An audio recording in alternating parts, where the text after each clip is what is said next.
So yeah, so everybody should be able to hear us now. Let me just check and make sure everybody's in the right place.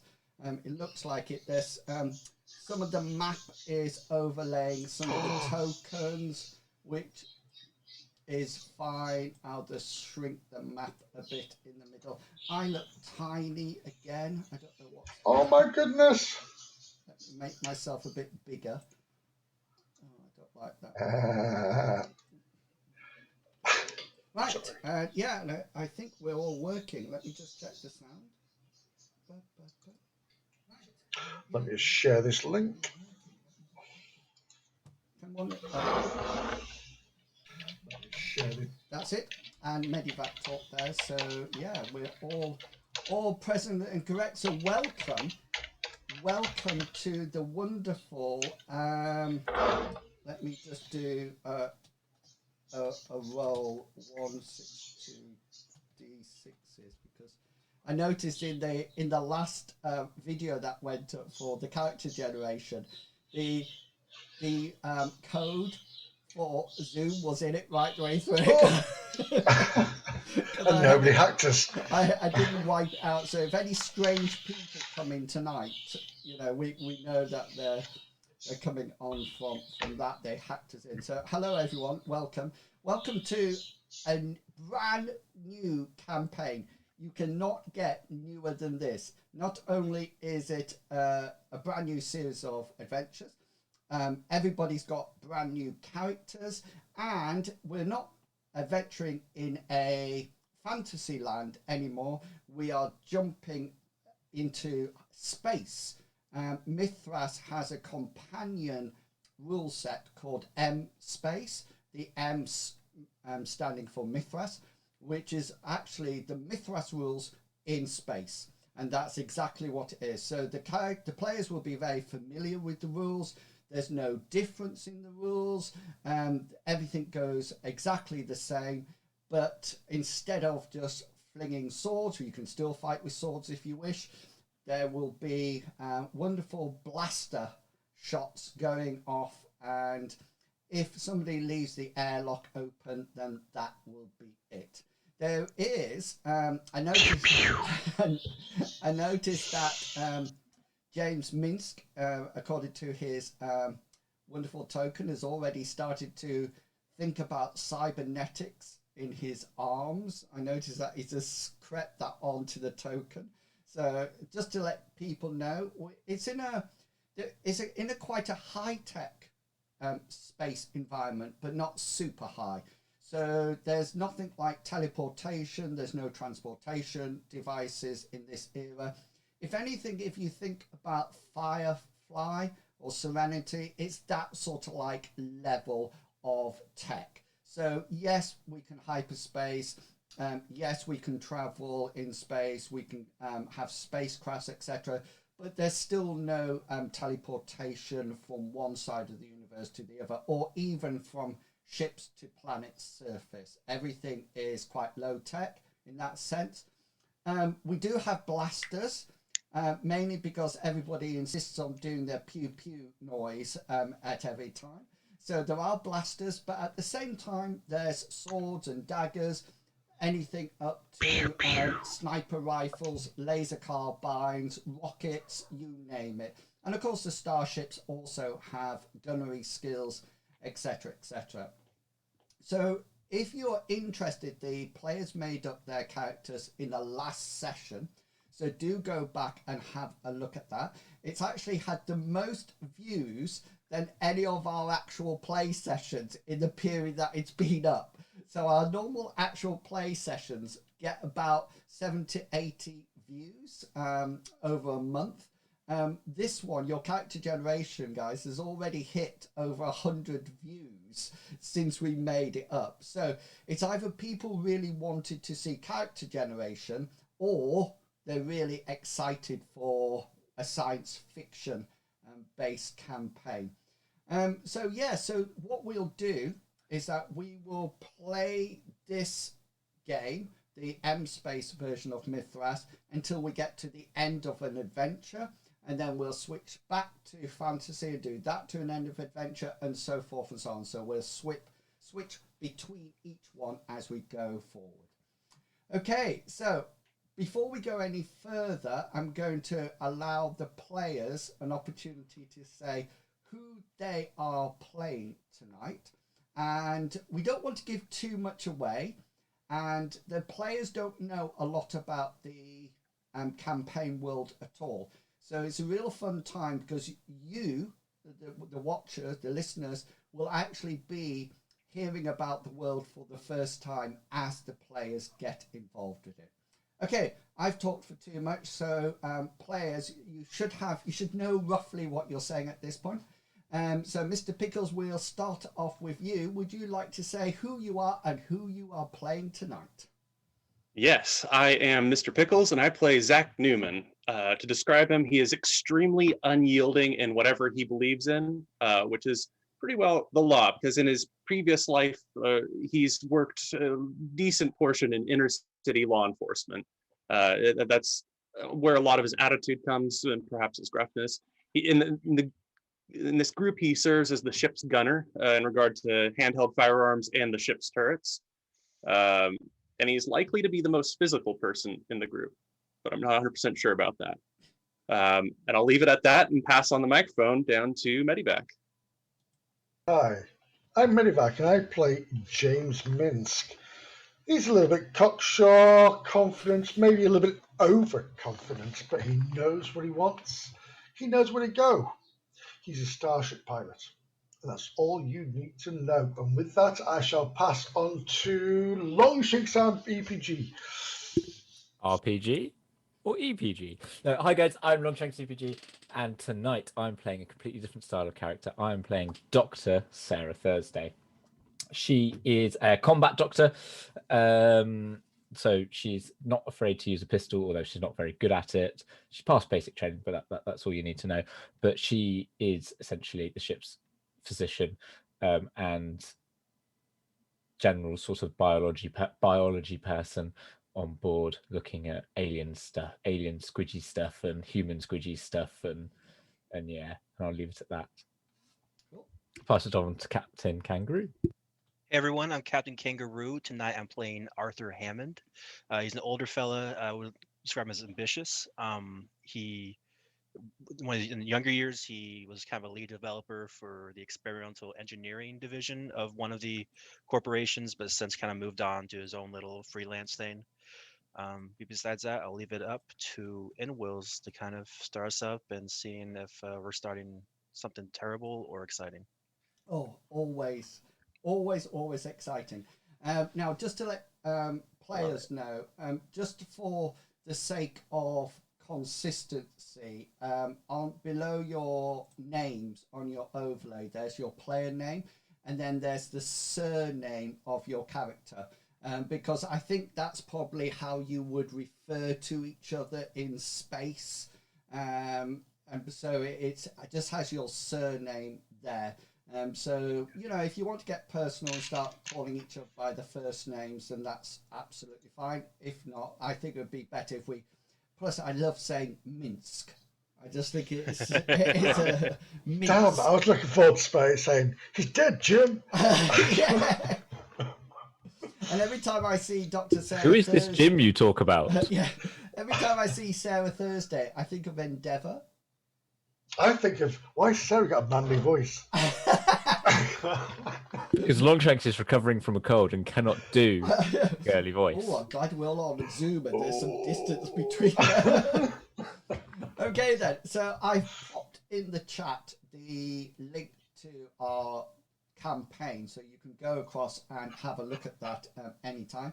It does have some information on there already, and you can, for example, the escape pods that I'm going to talk about in a second are on there, so you can look at that as the players encounter new settlements, new people, new corporation, new monsters, etc. Then I'll pop them all up on there and make it available to everyone. If any of the players have a World Anvil account, then you can actually, if you let me know, I'll tag you into things, and anything that I put up there that I don't want general people to know about, then you'll be able to see it as well. So just to allow for you all to know, the name of the campaign is Voltaris 42-7. Okay, it's actually written down as 4207, but it's actually pronounced Voltaris 42-7. And that's the name of the overarching campaign. That is not the name of the planet that you're on or anything like that. It's just like in Mithras, it's the Odes campaign. This campaign is Voltaris 42-7. Okay then, so does anybody have any questions or anything before we start? Anything that you're not too sure about your characters or anything like that? Nothing yet from me. How do I get out of this chicken? Yeah, Okay. we should have something that, Chicken, you put it in a pot and roast it, mate. we should have like a running total for every sort of like quote. Yeah, quote. But then I just think it'll be far too many. Okay then, so Far away. let's make a start, and let me introduce you to your first day in the campaign. So you are awoken by a reoccurring soft bleeping sound. As your blurred vision starts to clarify your surroundings, you find yourself alone within an escape pod. The internal environment is stuffy and stale. You're not too sure how long you've been in or unconscious, but it is functional. The single viewing port has been polarized to block out the sun, which you can tell is beeping down onto your surroundings and the outside of the pod. Summoning up, speaking through dry, cracked lips, you ask the onboard computer for a status, and once you just whisper status, the onboard computer echoes in a quite chirpy female voice as if it has no care in the world, and she says all systems are functioning at 23.45 efficiency. Remaining support time 7,234.45 seconds. Atmosphere breathable. Outside temperature 311.15 Kelvin. You fumble around within the escape pod and your right hand finds the release button. The whole front opens up with a hiss and you immediately wish you had kept it closed. The heat hits you like a solid wave and you instantly start to sweat. Unclipping the safety harness, you sit up and survey the surrounding areas. Your colleagues' pods are nearby, all like yours, half buried in sand. You recognize them as they clamber out of their pods, but where you are, and perhaps more importantly, what you are doing here, you do not have any recollection at all. You stop and try to remember what has gone on, but find no memories to your life, to your activities before waking up in the escape pod. It would appear that your memory has been wiped. You are aware of each other. You do know each other's names. You do know each other's skills. You feel that you've worked with these people before and you understand their strengths, their weaknesses, their personalities, but you don't know what you've done. You feel that you've been active before, but you're not too sure what that activity involved. When I put you onto the map, I've put all the escape pods together, but they're not actually together. They are more spread out. Okay, so they haven't crash landed in this post, if that close. There is gaps between them, and you're going to have to walk to get to one of each other. So we'll start it off that you've all unfastened your safety harnesses. You know what's in your escape pod. That's been shared with you already. And yeah, your escape pod lid is open. It's hot, very hot. And yeah, it's up to you. What would you like to do? Well, James Minsk will kick open his door. He will step out of his escape pod. He'll look around. Okay. He'll see this chappie over here, this chappie over here, this lady over here, and he'll determine which is the most, he thinks, the most, somebody who can help him more. And he'll walk up here. Hello, mate. I'm James Minsk. How are you? Everybody's aware of everybody else, so you know what each other's names are. You recognise each Yeah, other. but I not a can't problem. remember, so I need to write this down. Classic Minsk, always playing this Yes. joke. Yep. Mitch, do you remember anything before here? Do you know what? My mind's a complete blank apart from landing here and being with you guys again. Yeah, I can't remember anything either. Let's try this. I'm going to check to see if I can get any damage reports. And from there, I will maybe see if the doctor or the other one's injured or anything, all right? That sounds like a brilliant plan. I rely on you as I always do. So you crack on, mate, and I'm going to go see how my other friends are doing. I have to say, Captain Kangaroo, I had to look to see who was talking then. That was a very good accent. I'm thinking, who's this? It was awesome. Thank you very much. And he's tall. He's tall, yeah. Not 5'1". All right. You go, Medevac. You go ahead and interact with others. I'm going to roll. See which one I have to roll because it's something new. Give me a sec. What would you like to do? Let me have to look at. I kind of remember. I'm assuming it'd be electronics at this point. If you tell me what you want to do, then I can tell you. Yeah, I'm gonna roll electronics. I want to see if I can maybe get try to maybe figure out the trajectory of where we came from. Maybe I could figure out maybe if there's a ship name involved with the crash landing. Trying to figure out how we got here. Okay, Essentially. so everybody can interact with the computer at any point. All computers are can have verbal inputs to them. Your skills will come into use if, say, for example, you want to start to rewire a computer or change a computer or change a scanner. But generally, the actual engagement with a computer can just be done verbally until you want to do something else.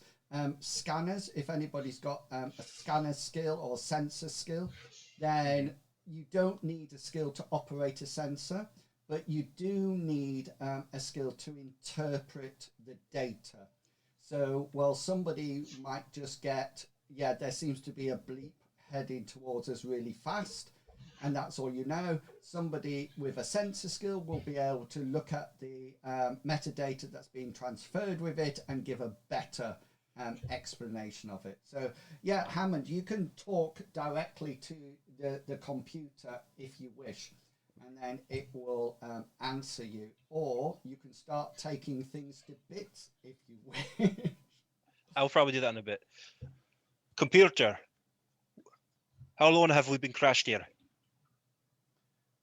Efficiency is down to 23.45%.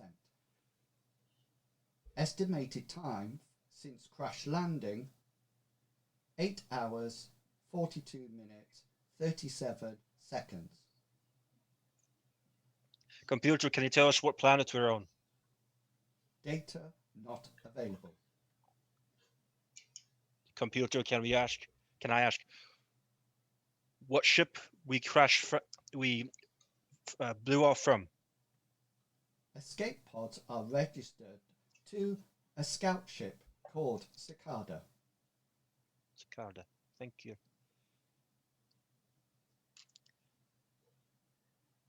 All right. You guys go ahead. Um, I'll walk up to Newman. I'll say, Newman, how you feeling? I seem to be completely in order here. How about you? No, I'm good. I mean, do you want me to get Thursday to have a look at you? No, I'm fine. I don't need Thursday to look at me. But we should probably figure out where we are. Newman probably, as he's been getting out of this, and while they were talking and whatnot, was probably looking at the horizon to try and see if there's any settlements or prominent vegetation, mountain ranges, perhaps. The first thing that you notice as you look around is that you appear to be in some kind of binary star system. There's definitely two suns up in the sky that are probably following a very similar arc, a congruent arc, but perhaps one at a lower angle to the horizon. You take a quick look around. Can I just say here, Minsk, see what Newman's doing, will then say to Newman, Newman, find out where we are. After the fact, he's already doing this. My memory fails me here, but don't seem to remember you being a boss here. So thanks. Oh, Newman. You also. And he'll put his hand up and go, Newman. How little you know. You also Wait, notice are you my boss? Don't you remember? No. Who Do got you? you? Who got you here? Who's the flyboy that got you here? It was me. You mean the flyboy that crashed us? I didn't crush us. the So the reasons why we got here. Ship. Nope. That might No. be. Just to finish off, Newman, as you look across to the horizon, you can see in every direction to the horizon, there appears to be no sign of vegetation, no settlements, no nothing. It just seems to be a desert planet that stretches in every direction. Just open sand, and then that's it. This is not good. All right. Has anyone checked the doctor? So, well, sorry, I've been She's coughing fine. fits. Whilst all that's been going on, Thursday sort of like opened her eyes, went, "Oh shit," and then has been sort of hearing what everyone else's voice is. She like climbs out of her whatchamacallit, space shuttle crash ship thing, escape pod. There you go. Climbs out the escape pod, sort of like glares at the sun, squinting to see everyone, and then sort of like makes her way over to Minsk and James, and is sort of like Newman and Minsk. Newman and Minsk. Names. I'm good with names. And then she's sort of like giving them sort of like a visual sort of like inspection, going, well, yeah, they've got two arms, they've got two legs, still got their eyes, you know, they don't seem to be bleeding from anywhere. Then goes, there is a personal scanner in the escape pods, I think. And then she goes, does anybody else not remember anything other than who we are and why we're here? Not even why we're here. Thursday, if you wish, you do have a multi-scanner, so you can, if you wish, scan them and then use your medicine roll or whatever to ascertain whether or not they've got any damage to them. Yes, she will do that. So as she says that, I don't seem to remember. Does anybody else not remember? She's sort of like halfway through opening the scanner and is now scanning. It's scanning every, the two of them. Well, one at a time. Hammond will start approaching at this point too. So tell me when he ready. So roll a medicine roll. Yeah, so just roll it for everybody. Yeah, the multi-scanner is giving back normal biological readings. There's no red lights going or anything like that, and you sort of like check them out. You do find that some of them have some elevated heart rates, and maybe Hammond's breathing is not as regular as it should be. However, you think this is probably just because of his biological age. Apart from that, everybody, including yourself, Thursday, is operational, which is more to say the escape pods are definitely not operational at the moment. Well, everyone seems to be perfectly fine according to the scanner. Well, what goddamn happened then here? With all four of us here. Well, I mean, I was going to ask you as pilot. No, I wasn't piloting this ship. We just appeared here. So I've done a little little research here. So we've been here for a while. I would say about 8 hours. And I don't know much about medicine, doctor, but from what I understand, if we're out in the middle of the desert, we need some water and shelter as soon as possible. We came here from a ship called Sicardo. Anyone remember that?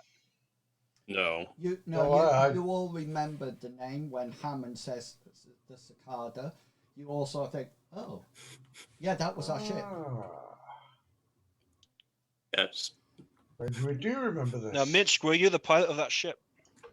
Yes. Who crashed us, you mean? Yes, he was. I don't think I was, right? To be fair. I mean, there's many a ship I've captained, but I've never crashed a ship in my life. And kindly explain why we had to get into I would quite happily go down with my ship. I wouldn't let one crash without me dying with it. So what if I didn't crash it? That's because I didn't die. Does anybody have a sensor skill? Yeah, I imagine I grabbed a sensor, but I don't have a sensor trait. I have sensors. Okay, so if you wish, means you can use the multi-scanner, and the multi-scanner will do everything all in one. It's not as good as a medical scanner, but you could scan the general area. It's probably good to up to a few kilometers and see whether or not there's any other, number one, any other escape pods apart from your own, or whether or not there's any wreckage or certainly. Let's have a go at this puppy then. Possibly any settlements. Hammond, once the name Cicada was mentioned, you do have some recollection of what this. It was a starship. It wasn't a big ship. You figure it had a crew more than 4, though. Okay. You know, you have this sense that there wasn't just 4 of you on the Cicada. There was more people. There were more, maybe up to possibly 10. You know, but yeah, sorry. No, hang on one second. As I'm using my sensor and I'm like punching numbers, I go, "Oh, you dumbass," and I'll punch on a couple of buttons and use a point of luck just to reverse that, please. Oh, bingo! Let me make a note.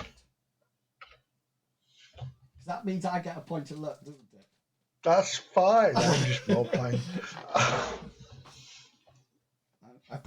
I've always wanted to use my card that said luck points on it. There you go. Somebody go around to his house and steal it. Okay, yeah. So several things that comes up with your. That'll be 09, won't it, when it comes? Oh gosh. Yeah. Yeah. What's your skill? 41. So it won't quite be a critical, but you do get several things back from the multi-scanner. There is no other escape pods or wreckage in this general area. So there's nothing buried in the sand or any signs of a crash or anything like that between your location and the edge of the horizon in all directions. There also, you see whether or not there's any communications link or anything like that to any ship in orbit or anything like that, and all communication channels are dead. There's nothing being said on any one of them at all. You've all got a basic communication comlink.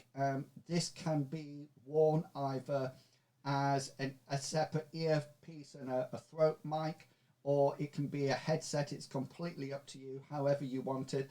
It actually comes with 5 different channels, and if anybody's got a communication skill or anything, comm skill, then you readily realize that it is encrypted. So it seems that the comm links are set up for maybe a party like yourself. It's very rare that these would be encrypted. So there seems to be some kind of element that whatever you did, you didn't want people to know about when you were doing comm links. The other thing, Mince, that you pick up on the multi-scanner is there's a very faint reoccurring signal. It seems to be going over and over again. It's almost like you feel it could be something like a distress beacon, or a like maybe a probe or a ship or something that's sending out a regular signal over and over again. You punch some numbers to try to decipher the signal, but you don't get any. You can see it's a signal and that's it, and therefore you assume that it's encrypted itself, but it definitely seems to be a reoccurring signal that is going over and over and over. You can locate Gotcha. it as well. I'll relay this back to the group and saying, well, hey guys, we're alone here, and I'm picking up a very faint signal, which is just reoccurring again and again and again. It could be an SOS, it could be just a probe or something like that. Maybe it could also be a settlement too. It could be. Hammond, why don't you see if you can focus in on it? Would you be able to do that, do you think, or not? Well, maybe I can take a gander at it. Maybe maybe I can try to get a focus specifically on that direction. Maybe if Newman, Newman here can separate a perimeter so we can protect ourselves, and maybe if Thursday here could take a list of maybe our inventory, find out what we've got, our medical supplies, because she seemed on top form and she knows what she wants. So maybe that's what you should do. Was that all right with you, Thursday? Yeah, I'll happily go through the 4 escape pods and put all together as much medical supplies and food and things as we're going to need, because there's seems like there's going to be a long wait or a long walk ahead. Yeah, looking around us Thursday, we need this. So you're great for the job. Newman, did you get what I said? You are going to be brilliant. I just hope this isn't going down the feminist route of, right, you're the woman, can you do the cooking now? Can you tidy up while we're... Sarah gets her blaster pistol out. Hang on. You said this. What you said this, GM, not us. Yeah, you pointed that stick. I'm just prepared for where this is going. So anyway, I like my chips. It won't. Don't worry. Toasty. No, Newman, are you happy with what you're going to do? You seem the most ideal person to do what we need. We need a perimeter set up so nothing gets through to us without we knowing it. With all due respect, pointing to the horizon and everything, and just being in this massive desert, I don't think we need a perimeter. I think we need to get our gear and begin walking. Newman, my friend. Do you know if things come across the desert, or do they come out of the desert? Do you know, things aren't what you see them. You've been with us before, I'm sure you have. You're familiar. Things don't always come in front of us. They'll come under the ground. They pop up without us expecting it. So maybe you could be helpful with us and just plant some stuff down. You've got a good point. I'm just not sure what you want to plant or want me to plant. Newman will take out his shotgun if he has it still, or draw his blaster. Yeah, so if you have any personal weapons that you actually use as part of your combat style, then you will have that in the escape pod. It's assumed that you carry those around with you on ship. If, of course, you've got a skill like an anti-aircraft rocket launcher, then that will not fit into the escape pod. But any small arms that any small arm weapons that you have as part of your normal combat style skill, and also any melee weapons that you have, assume that you have those with you. The escape pod, of course, is quite limited. You've got the link there. You do have a blaster pistol and a basic knife there, which is used for basic training, so you can all use both those. There is some light biomesh armor, and it's assumed that unless anybody wants to say otherwise, then this is already on underneath your clothes.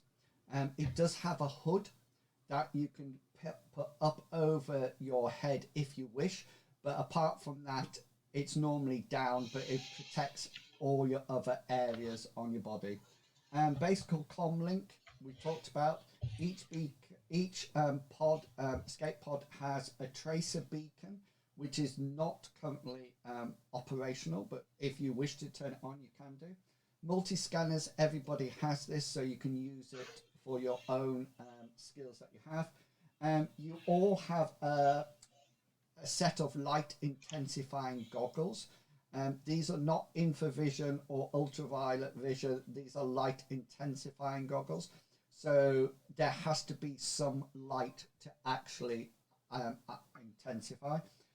You've got a handheld laser torch.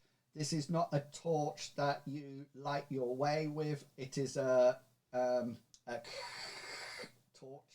What they call opticessylene. What is that? No, Like a blowtorch? Yeah, It's like a blowtorch, yeah. Yeah, like a little arc blowtorch. torch. Yeah, arc light. You have Good. food and drink capsules in the escape pod. You have enough for about a week, and these are little sachets or tablets that you take, and they automatically hydrate your body. So you basically got a week when you're absolutely fine. There's medipacks on each one of those. They've got basic supplies in there. Thursday, you will be able to use them a lot more efficiently. But basically, if you were without a medic, you could stick something over a hole that's bleeding, and hopefully it would stop it.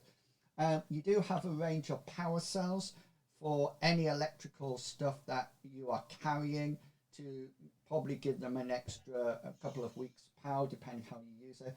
And each escape pod also has a shelter.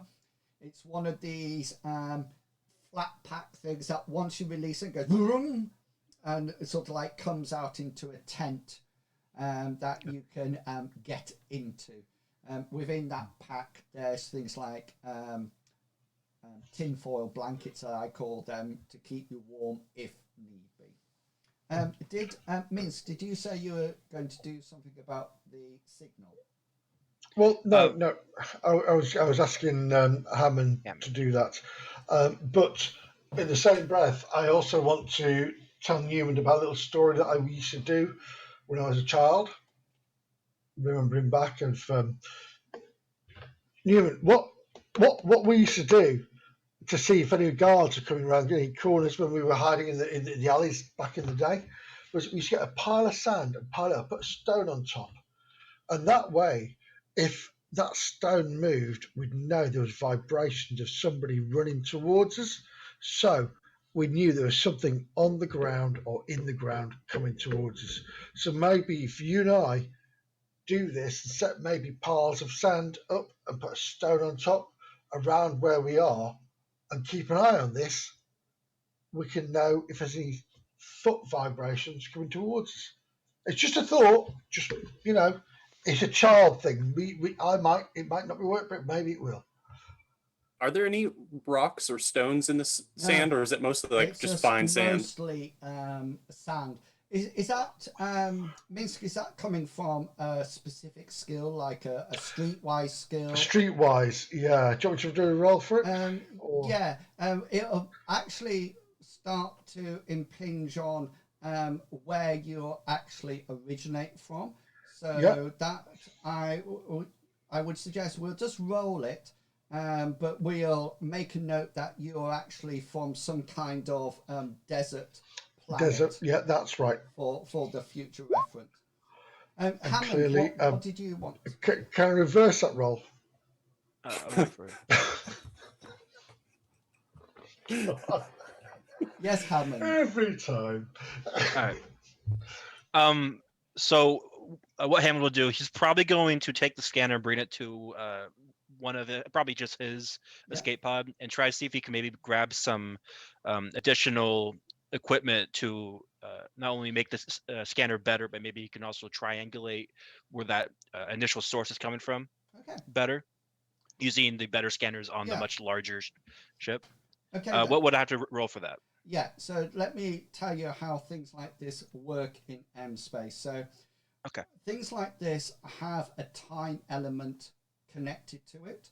So while in Mithras we might just augment a skill with another one and then it happens, in M space there's two sets of rolls. There's a normal skill roll that has there's a skill roll that is instantaneous, a skill roll that has a time element to it, and then something known as a conflict pool that we'll come to in a second. If anybody remembers play testing the social conflict rule, that's essential. M space is where that social conflict rule originated from, the actual idea. So what happens is that you can tell me what skill you're using, and then there'll be a standard time allocated to it from myself. That will then be adjusted about the amount of equipment you have available, the lighting situation, etc. If the actual difficulty of the role is altered via what you have, so the time element of it doesn't actually change. What changes is that if you've got a whole workshop in front of you and you want to do it, then instead of it being a standard roll, it'll be a very easy roll, and so it becomes a lot easier to do. But the basic time element stays the same. So you're planning on doing electronics to adjust the scanner. Is that what you wish to do? Yes. Okay then. So if you roll, what skills have you got? I presume you got an electronic skill. Mm-hmm. Okay. I got that might play a role in this is computers, electronics, and mechanics, Okay then. So and also engineering. yeah. So electronics is going to be the basic setup for this. You don't have any other gear with you. I'm going to say that you probably have. I imagine that you probably keep it on your belt of some description, and feel free to make up what's in there, but there's no explosives or any damaging things. But you know, say I have a utility belt? well, you have a small electronics pack that might have basic equipment in it, you know, to and allow you to do this. But it's quite basic. Okay, then, so you can sort of like. Stop. Does he have shark spray? A what? Anti-shark spray. No. Anti-shark spray. So you could probably find yourself a place in the shade of one of the escape pods. That'll be absolutely fine. And then you can probably use the cover for it. Yeah, and then you can start, you know, get yourself sorted, and then start to unpick, take apart your scanner and try to amplify the range. Is that what basically you want to do? Amplify the yeah. Amplify the range as much as possible. Something using to do with location then, yeah? Mm-hmm. Okay, yeah, go for it. All right.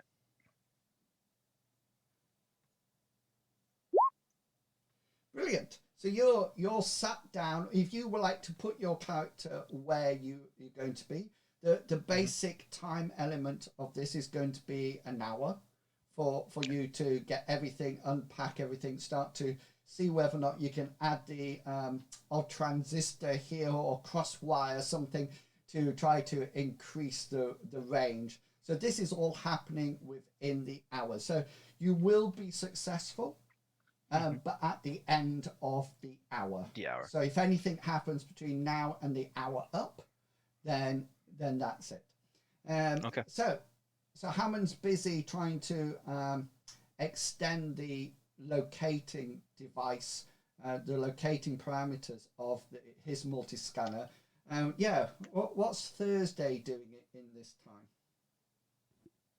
So Thursday has been going through all 4 of the escape pods, and she's been gathering and taking an inventory of what food we've got and the shelters and all that sort of thing, and sort of like gathering them all in the same place. A basic Sorry, question. bear with me. Yeah. Just a basic question for everybody at this point. Are you planning of staying your first night in this area? Just to let you know, you can tell via the height of the suns that it's probably late afternoon. You probably woke up about 2 o'clock in the afternoon. Now it's about 3-4 o'clock, getting on to Hammond's taking refuge into his escape pod to do some work, and you've probably got. I definitely think we're going to stay here the night, because this is our first point of entry, and we need to find out what's going on, and we don't be rushing into anything without setting up a firm base. So whilst Thursday was gathering all the bits together, she was remembering. Well, it struck her being in the desert with. She vaguely remembers her basic combat training because she was in the military, and that element of desert. She vaguely remembers one of the drill instructors saying, "If you're in a desert and you need to travel at night." That's all that really pings in her head. And then as she does that, she's going to go to sorry, Captain, what's your character called again? Hammond. She'll wander over to Hammond after gathering all those bits together and go and see how, check on him, and he'd say, how's the how's the progress going on getting the location of that ping? I think I can do it very soon. I'm almost finished actually, but what's the plan to tonight? Are we sticking around, or are we going to move forward? I don't know yet, but if we're going to move, it's probably going to be easier to move at night than it is at especially as I found some of these low light vision goggles. We can move at night easily, and it'll be cooler. All right. Well, let's do that then. Let's plan to lead up sundown. Try to rest up when we can. Maybe even use the rest of the power in your pods. Maybe use the climate control to kind of maybe get some sleep. Then we leave as soon as possible. All right. Sounds a good idea. I'll go and check in with the other 2 and let them know. And then Sarah will then go off to the other 2 to find out how they're doing and say that Minsk and Newman are talking about the virtues of piling bits of sand up and adding stones to the top of that when you come across to them. Minsk is very sort of like describing it in a lot of detail, and Newman's has probably a sense of what. It's very stern looking. Like you probably come in at there's not even rocks around here. Yeah. And pointing his shotgun at the sand. Well, do you know what? When I grew up, we have rocks everywhere, and sand to boot. Look, if you want to make piles of sand, I will sit on one of the escape pods and make sure nothing comes up to. And find your your head bucket off. if you want, and you can make I'm not castles. telling you your job because you are amazing at your job, but it's just a thought. Newman, your perception is your point is valid there. Climbing up onto the escape pods, they're actually at an angle. There's no heat on them or anything like that. It's all running on internal power at the moment. So you can actually, if you actually climb up to the top part, then you will have quite a significant radius of view. Could you roll me, please? Roll for me just a normal percentile dice and tell me whether or not you want above 50 or below 50.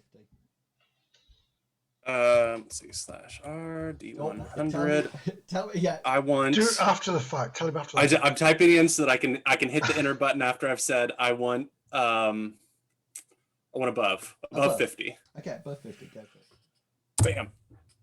Bam. Yeah.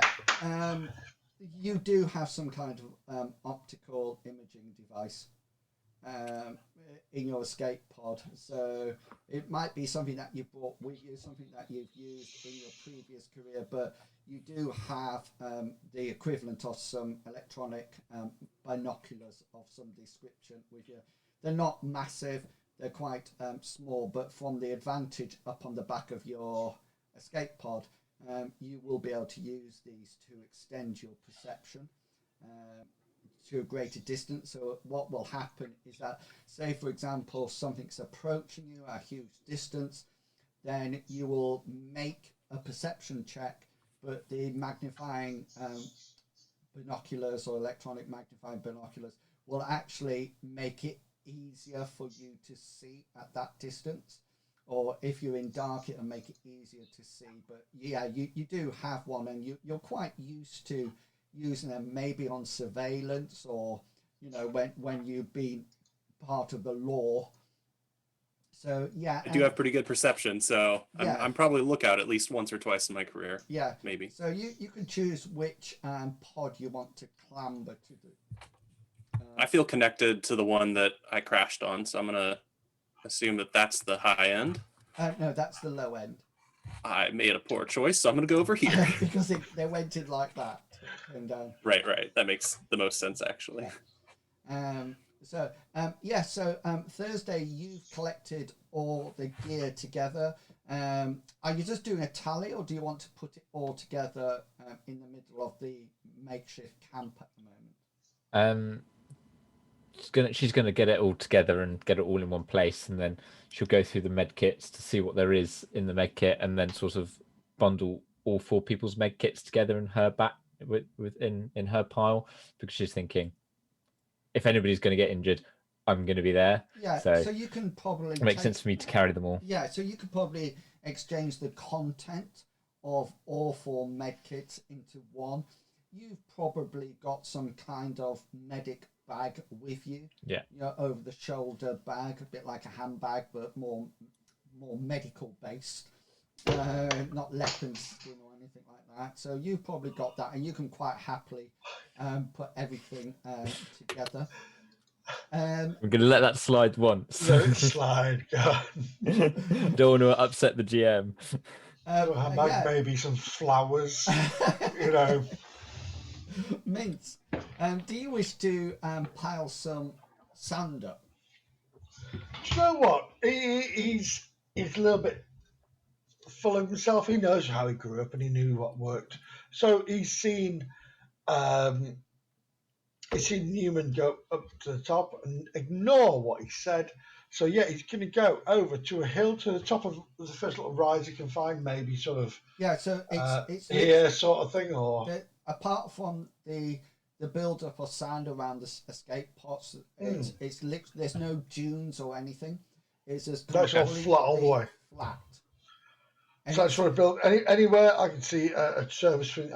Just build a little pyramid. Yeah, so just group it all together. Yeah, could you it doesn't take much. Just put a little cross where you want them. You've got an hour to do it. Thursday, you can. I didn't realise it was going to be that big of a pyramid. Sorry. Let me go for the middle. Yeah. Yeah. How do I delete that? If you just click on it, and then you can just delete. You need to go to the arrow at the top of the. Oh yeah, there we go. That's so cool. Oh. No. I don't know what I'm doing.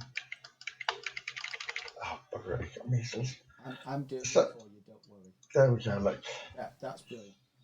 Yeah. Okay, so after the hour, Newman, can you roll a perception check for me? It is going to be easy for you at this point. There it's not.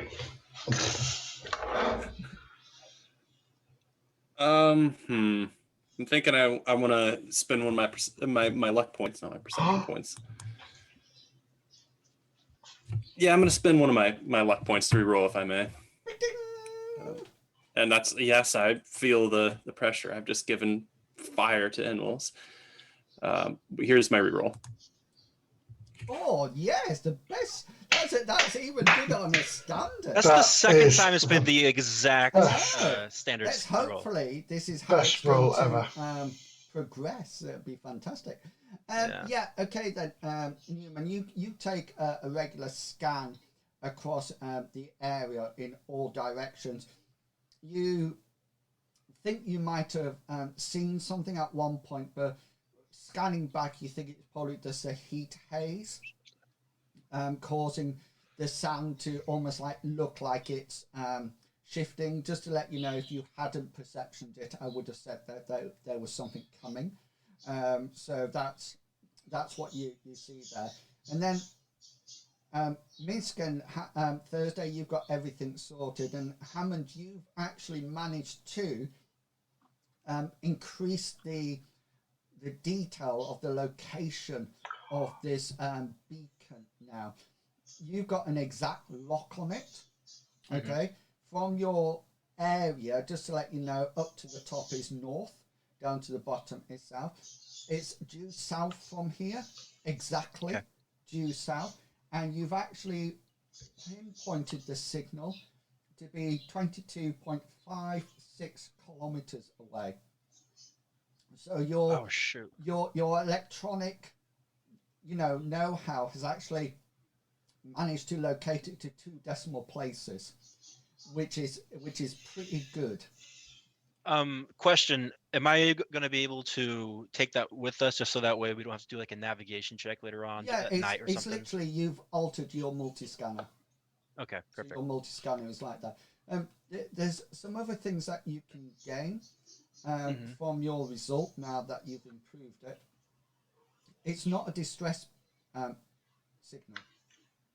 All right, it's not a distress signal. It seems to be something that is communicating something in code. It's definitely encrypted. Sorry. All right. But it's definitely not a distress signal. You're quite used to seeing distress signals, etc. And this is not. It's as if it feels to you from your gut instinct that there's some information perhaps being transferred off planet, or you don't think there's enough power in it to get higher than the atmosphere. Okay. So nothing too big. I'm going to approach the others. Sure, I know exactly where it's at, but it's going to be. We're going to be very careful when approaching it. From what I understand, if it's shooting out a transmission in code, and the only reason where someone would do that is they don't want to be seen or found. So yes, it might be life, maybe electronics might assist us in getting out of this place. At the same time, it also might be for people who don't want to be found, and I might be very aggressive when they are found. But I might be our only hope. You understand? Well, I think anyone's going to be, friend or foe, is going to be helpful at the moment. We've only got enough food for a week each, and the same again for water. So I think that's. It's going to be a lone trek too. So we're going to have to. So it's approximately. I hope maybe we can make it there in 2 days if we do 12 kilometers each night. You might be able to make it in about a day and a half. It depends how much you want to rest. If you're planning on just walking through the night, then you'll probably make a faster pace to get there. And because, like, I forget who said it, but I think it was Thursday, it'll be undercover, it'll be in the dark. Oh, no, yeah. So that does give you the disadvantage of that is seeing things coming. Sure. Right. Well, Minsk, I will stand there and say, right, well done, Hammond. That's an amazing find. Now, Thursday, what's your feeling and how we should travel? Well, How should we travel on this? Should we go now or should we wait for night time? it's going to be it's going to be cooler at night. I know the escape pod said it was pretty warm out here, and it is pretty hot. So for long periods of walking, it would be better on our bodies to travel at night. I agree with this, but I know that we're going to have less sight, but if we're just aware. One second, Thursday. Newman, how do you feel about traveling at night? What's your security aspect of this? How do you feel about protecting us through the night? Well, I haven't seen any life forms on this planet yet, but my shotgun should be able to handle anything. So you agree with Thursday here about traveling through the night? I don't really want to march in this heat. I do have an idea though. So Go for it, Hammond. So at night, what I can try to make and maybe create some sort of light source from what's left of the electronics here, and maybe we can each get a light source that our goggles will pick up the light, so that way we'll be able to see more things coming at night. So maybe get each other some flashlights or something. The goggles, mix them with that, we'll be able to see a lot farther. Didn't we already have? Didn't Thursday already find some low light goggles? Yeah. We have that, but the flashlight will more increase the light further out, so we can see what's coming instead of what's near us. Brilliant idea, Hammond. But if we have a flashlight on ahead, wouldn't that tell people where we are? There were no flashlights there's no flashlights in the escape pod. No flashlights. He's talking about creating them while in the time we have left.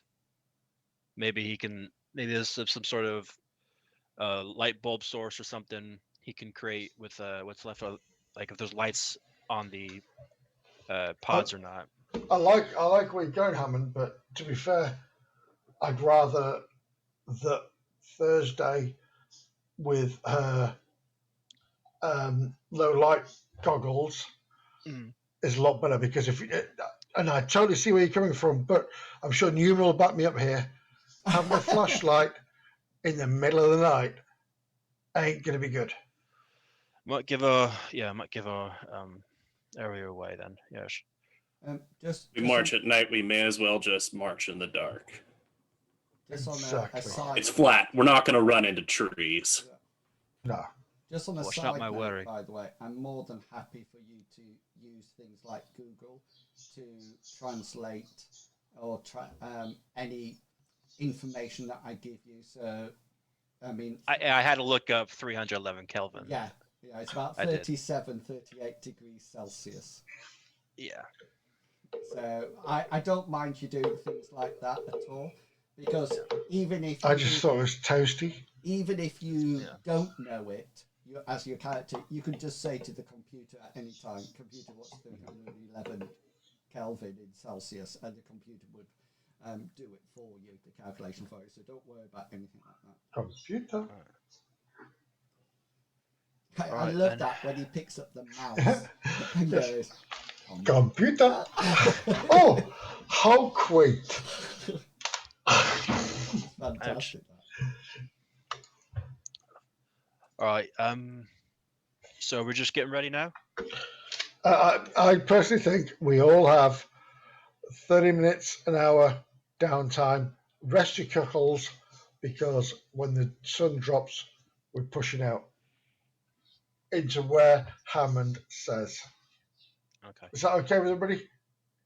Yeah. Thursday? Yeah, fine with me. Newman? Sounds like a plan. Hammond, you know where we're going? Yes, I do. Brilliant. Let's get some rest. Yeah. Sorry.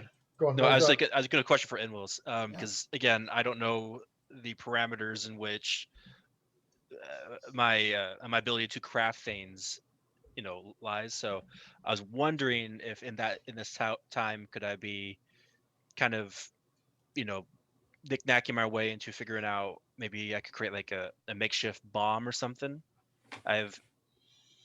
With the fuel source that's still left in my the fuel is spent in your escape pod, Okay. and so there's no other kind of explosive in your escape pod for Okay. obvious reasons, Hmm. i.e., on crash landing, it could actually blow up. Anything that's in them is totally and utterly inert, apart from the initial thrust that happens from the back end, as just to direct you down. And just out of interest, before anybody thinks about it, it's done automatically. The escape pod actually targets something, the nearest planet.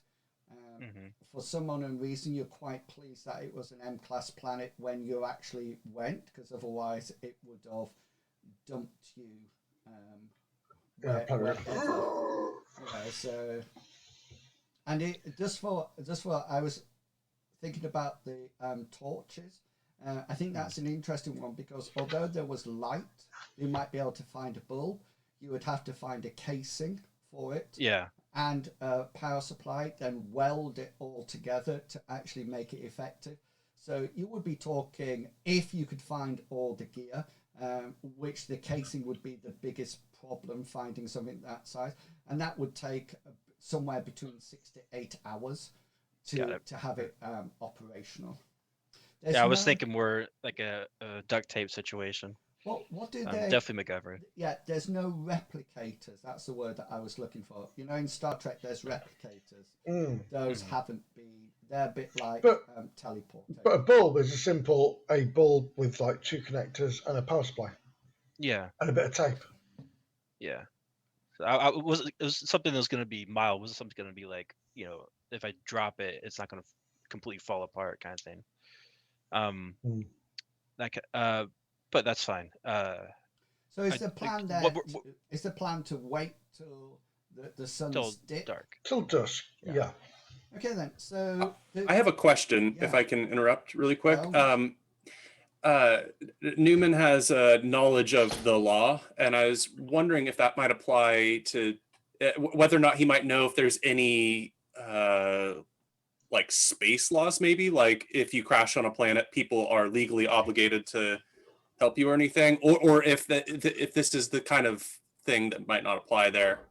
Okay, so roll your is that a knowledge roll?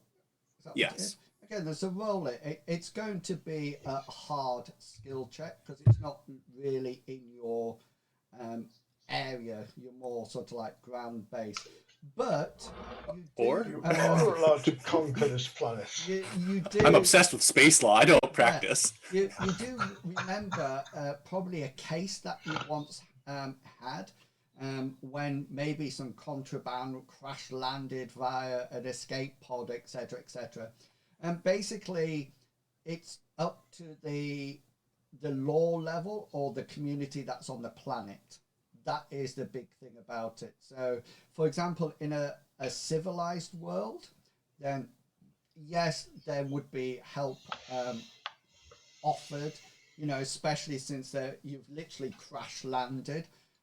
Obviously, there would be some interrogation of the facts to see why it was crash landed.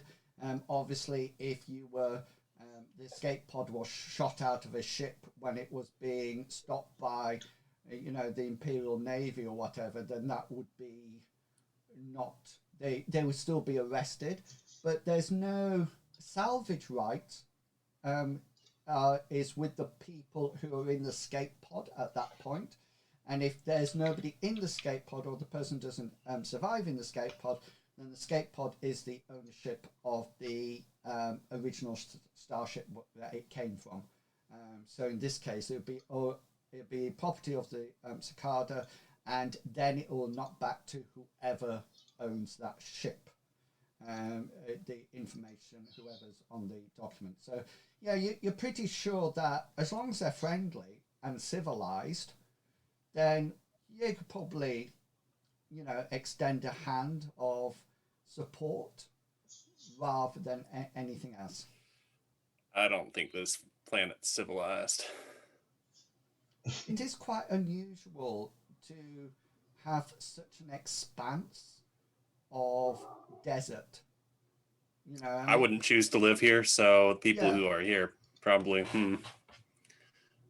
I'm very Okay, that answers my question then. cool. My mic's a bit quiet, so I'm just upping my volume. There we go. Is that any better, Darth? Much better. All right, Much cool. better. So you're not. Oh, hang on a minute. Is that better? Yeah. Oh my goodness, it sounds like you're really here. Do you want to know? I had the wrong slider up. Oh, don't you hate it when that happens? I actually had the wrong slider up. So the mic that it was picking up from is actually about a meter off in that direction Oh my goodness. against the one. So now it's actually coming in from the one straight above my head. So that's a lot better now, isn't it? I don't use this mic. I only use this mic for this stream. Let me turn my volume down my headphones. Yeah. I'll be super loud now. So yeah, okay then. So yeah, so that's a nice critical role there for you, Newman. So you get together, you probably share out the equipment between everyone. There's a backpack in each escape pod that you can actually put your stuff in and carry them. It's not going to encumber you in that sense, but if you go for more than an allotted time, then you will need to make endurance rolls. So if you walk through the night and rest through the day, then that's absolutely fine. You won't need to make an endurance roll. If you start to extend it, you will have to take an endurance roll if you walk a bit of the day. And also, Thursday was exactly correct. If you walk during the day, then you actually have to make an endurance roll every hour you progress, okay, due to the heat. So it just remains, before we set off, for, I don't want to say marching order, but I would just like to know how you are progressing. Are you going in a line so you can hide your numbers? Star Wars. Exactly. Quite simply, we'll be going, and I will say this categorically, that Newman will be first. You will have me second. You will have Thursday third, and my faithful, trusty cohort of Hammond will be last, checking where we are going in the right direction. Okay, can you just... He knows where we're going, so he's protected. Brilliant. Can you just put yourself in that order with your token, so I can then just click and move you to the battle scene? Sorry, the next scene. Oh. Which way is forward? You're going south, so you're going down. Oh, okay, and I'm the line leader. Did I get that You correctly? are indeed a blind leader, yes. I said line leader, no, not blind leader, Oh, but I guess I am. Sorry. I'm not sure where we're going, but you guys better give me directions. Just listen to where Hammond says to go. Yeah, so I'm assuming, Hammond, that you're going to keep constant checks on the direction. The suns do set. There is a satellite. There is a moon of some description that is hovering up.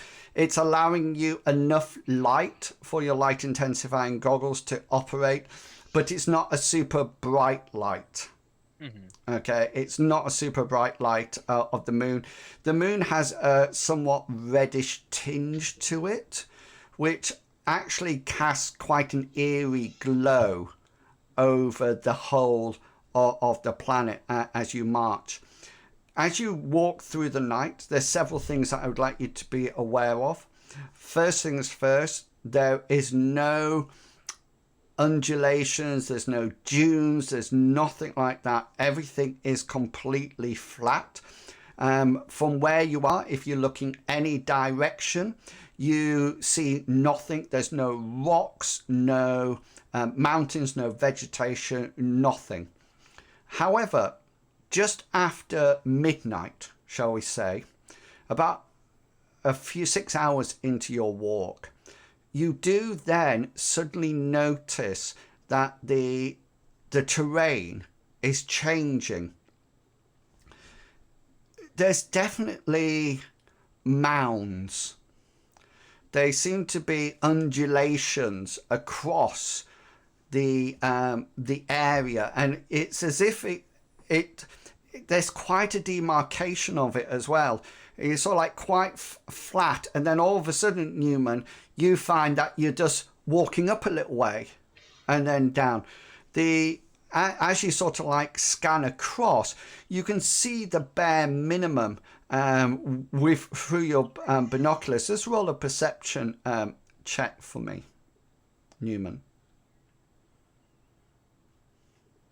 Yeah, you sort of like look across. They seem to be in different directions. You definitely get the feeling that this isn't wind created. There doesn't seem to be a prevailing wind. I mean, there's no wind as it is, but you suddenly start noticing that there are rises and falls in the terrain. And once Newman starts to go over it, each one of you see this now and feel that beforehand, for the past 3 to 5 hours, you've actually been walking straight.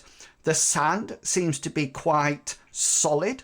So it doesn't, before this point, it doesn't feel like you were walking across a beach or anything like that. There was literally no give in the sand as you walked on it. But now the sand is looser on the surface. You notice that your feet, they're not sinking in, but you notice that there's more give in the sand. It's as if before here, the sand was quite compact, and now it seems to be fresher or more movable. The undulations that you're doing are probably about 2 or 3 meters in length. It's only going up about 30 to 50 centimeters, but the width of it is the telltale sign. And you might find that you just go over like that, and then you might find that there's a ridge that's going diagonally to that or perpendicular to that next one, and you find that you suddenly are finding it a lot more difficult to actually walk in this sand. I thought somebody was going to say something there. Was it? Oh, is it Medivactor sneezing? Yeah. Just leave it alone. It's fine. Anybody want to do anything or say anything? If we're just traveling at night, it's gonna be probably what, 2 days then, 2 or 3 days if we're just traveling at night to get to our destination. Yeah, you look at your scanner. You're making good time. It's definitely a good idea to travel at night. You probably think you could either rest at the end of this night walk and then start the next night, or it'll take you about another 6 hours from when you stop at after the night to get to the location. So yeah, even the previous night. So I would imagine that we should set up camp towards dawn. Yeah.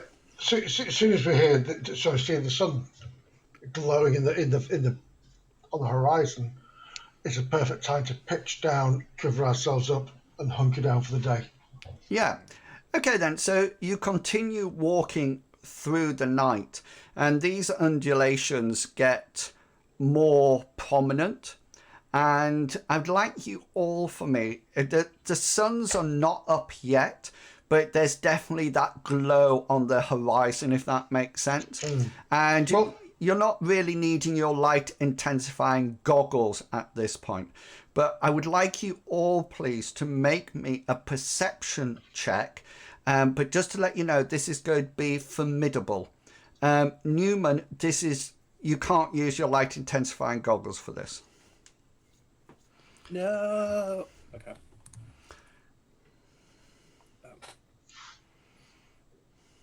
I think mine isn't rolling, so I'm just going to click it again.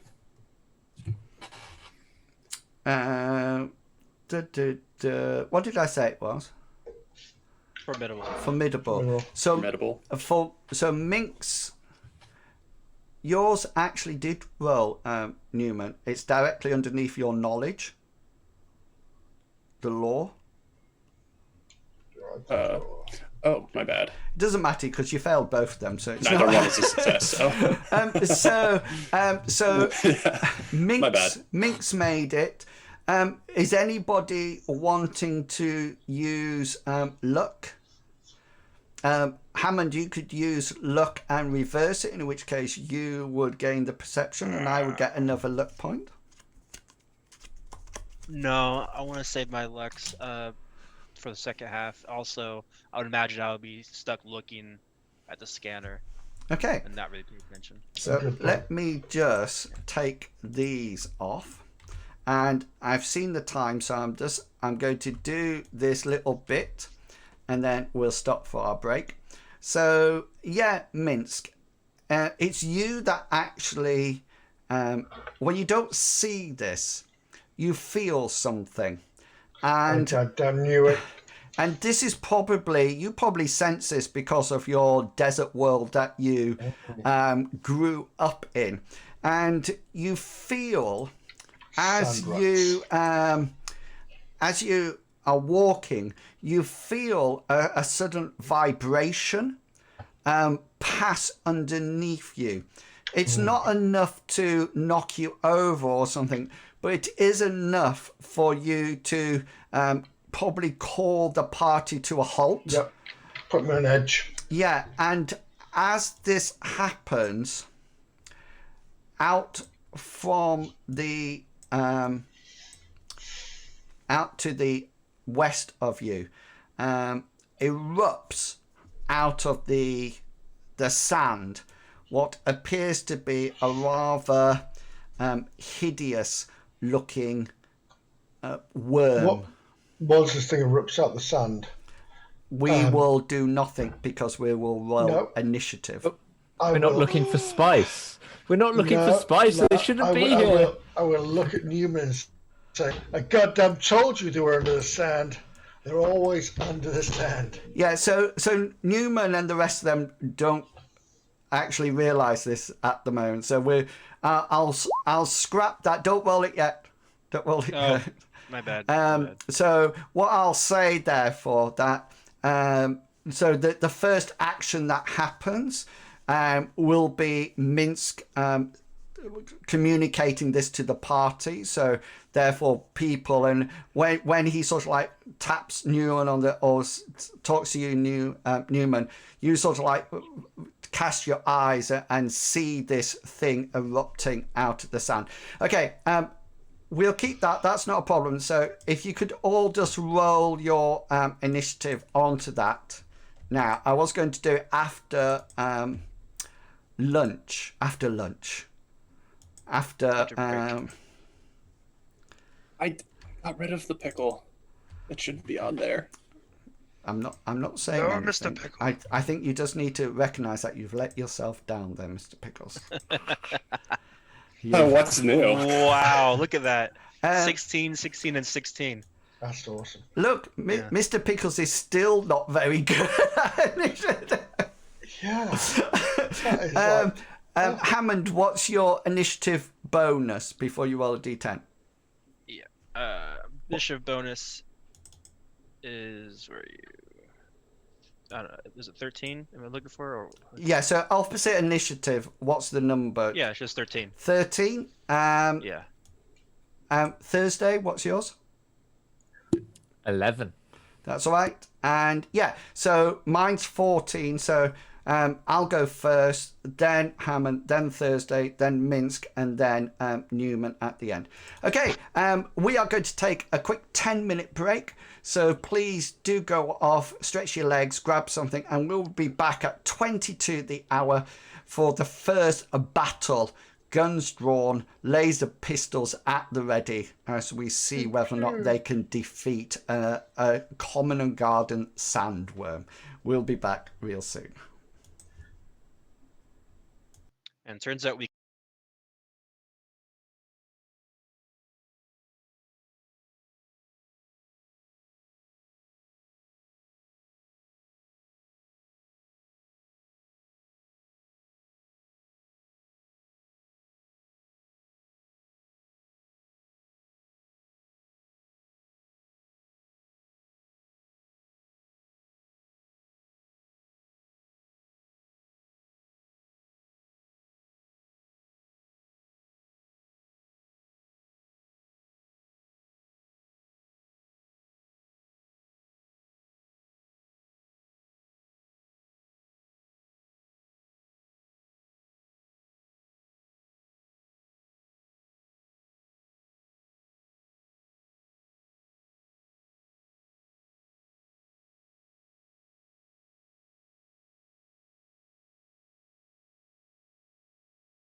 Okay, we are back as the party launches itself into combat.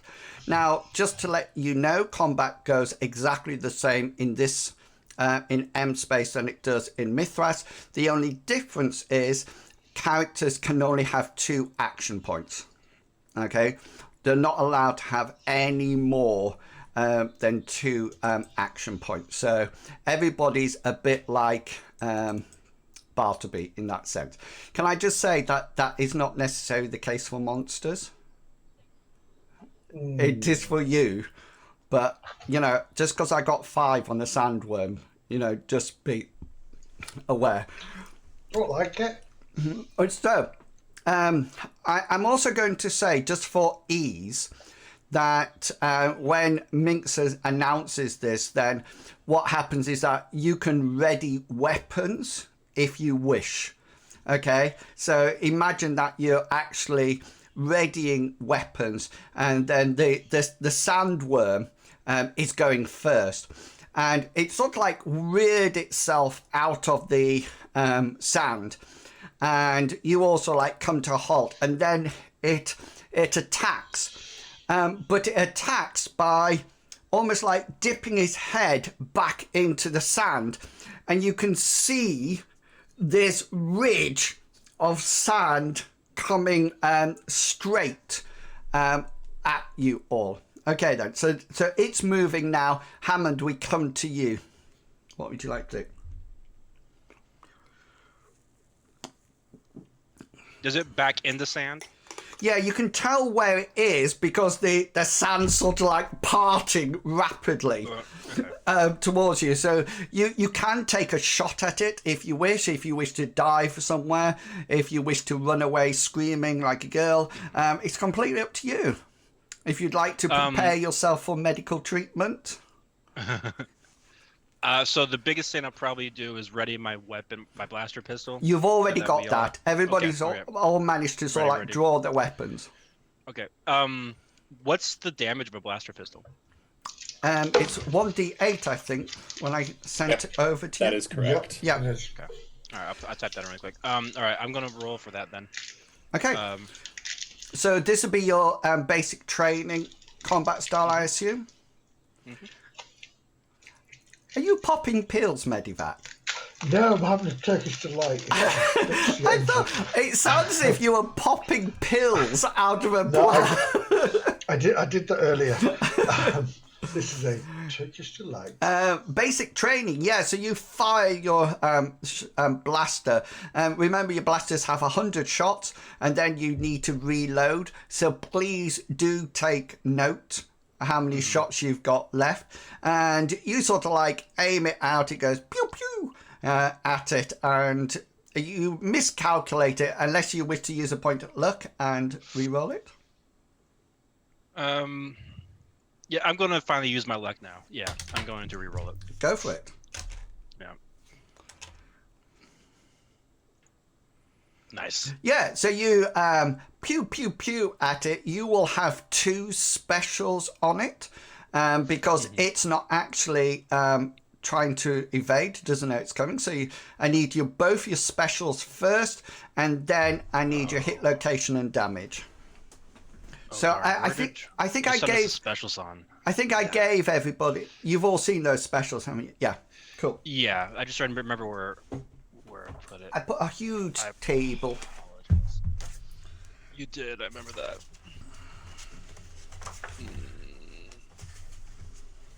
So you can use bypass armor because you've got a crit. Okay. The only that's probably what I'd go for. You can max damage, but please notice that max damage is now a critical. It's not actually a normal sort of like weapon. Max damage was always a critical. Was it? Yeah. Oh, it's choose location. It's choose location. Choose location. Cool. Yeah, if I'm already going past armor, max damage and past armor. Okay, bypass armor and max damage then. So roll for me a hit location. In 1d20 as usual. 15. So you actually get it in its rear fore length. Okay, but two off from the head, you'll be pleased to know. 19 to 20 is the head. So it's got some armor, so you need to roll for me your damage, 1d6. No, it's 1d8, and it'd be max damage, so that would be 8 points, won't it? Yep. Cool. That'll go down to that. Nice. I am going to roll this. Yeah, and it sort of like starts to come towards you, and you fire your blaster at the side of it, and you can see it noticeably almost like shies away from it and starts to alter its course slightly. Thursday, you're up.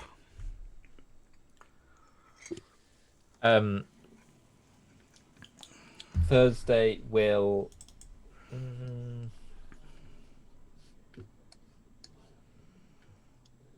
Thursday's just going to take a defensive action and delay her action to make an evade if it comes anywhere near her. Okay. So Minsk, you're up next.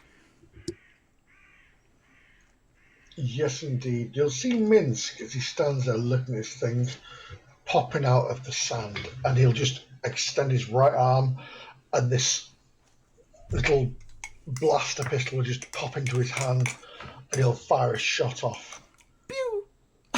Pew, pew. No. Seen It's bigger. a little one. It's just like. Yeah. I've seen bigger. You didn't see it because he's still got his blaster on his hip, but you didn't see this one in his hand. Where's my little? Where is it?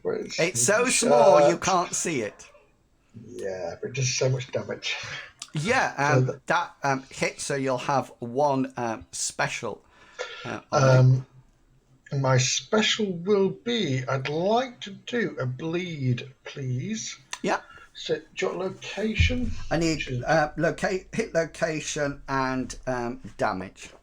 So, location is a 20, and damage. Location is a 12. I thought you said it 12, was a. sorry. Yeah. Yeah, 12. So No, roll it. D20 is 12. Yeah. Yeah. Damage from a little palm pistol will be an 8. Nice. Wow, max. Is that palm pistol the same as a Yeah, medium blaster? it is indeed. I was shocked at that too. That must be a mistake somewhere. Are you sure? Yeah, It says it in the book. I'm good. What if is the magazine the same? Because I'd imagine No, a smaller it's a blaster lot less. pistol. I have 20 shots opposed to 100 shots. That's where they took the size out of. Yep. Yeah, Pew. I'll still go to have a look at it. Mango. Boo. So yes, that's all right. So you don't bypass armor or anything on that, don't you? No. Okay then. So that hits it into the side, and we're up to you, Zach Newman. I'm gonna point my hammer of law at this thing and punish it using my the law training. Cool. Nice. Is this a shotgun or a blaster? Oh, it is. This is my shotgun. It's time for the blood. Come get some. And I'll go ahead and use. Yep. You my built second that up plus one so here. much, didn't you? Yep. You knew I was going. Taking that to a 9. That'd be a 9. So that won't be a crit, won't it? It will not. Crit's going to be 8. So you'll have a special, and then hit location damage. I was reading through it. It looks like bleed is only for critical success. At least according to the RQ Firearms PDF. Okay. There's a new firearms coming out in June or July, by the way. Ooh. Yeah. I guess without a critical, is there really anything I can do? Marksman might be helpful. I don't know where I've hit yet, so. Well, Pin down. So you can actually say at this point, you can say, because that allows you to move it, doesn't it? Yeah, marksman moves the hit location down. Yeah. So if what you say to me is that you're going to use marksman, then you roll your d20 to hit, and then you can alter it. Okay, yeah, I think that might be my best option. Yeah. 'Cause I'm new to combat here. So yeah, I'll use the marksman, and I'll roll d20. I hit an 18. Nice. I'd like to get as close to the head as I can. Well, the 18 is one away from its head, so you'll be able to move it from the mid-fore length to the head during your marksman, so that's absolutely brilliant. So you move it up there. I need some damage from you now. There's only one shotgun entry, and I'm assuming mine is the smaller ammo. I don't have like a bucket thing on it, but here we go. Oh, that's really disappointing. No, it's good. From 3d6, that is really disappointing. I rolled 2 1s. I know, I just seen. Okay, yeah. So I had a lot of sand there. So, and the other thing that you need to check about your shotgun is range, by the way. That's probably what it is. The base is 20. It's 20/100/200, and I'm not fully sure what that means. Yeah, so within the 20 meters, it's just like a normal shot.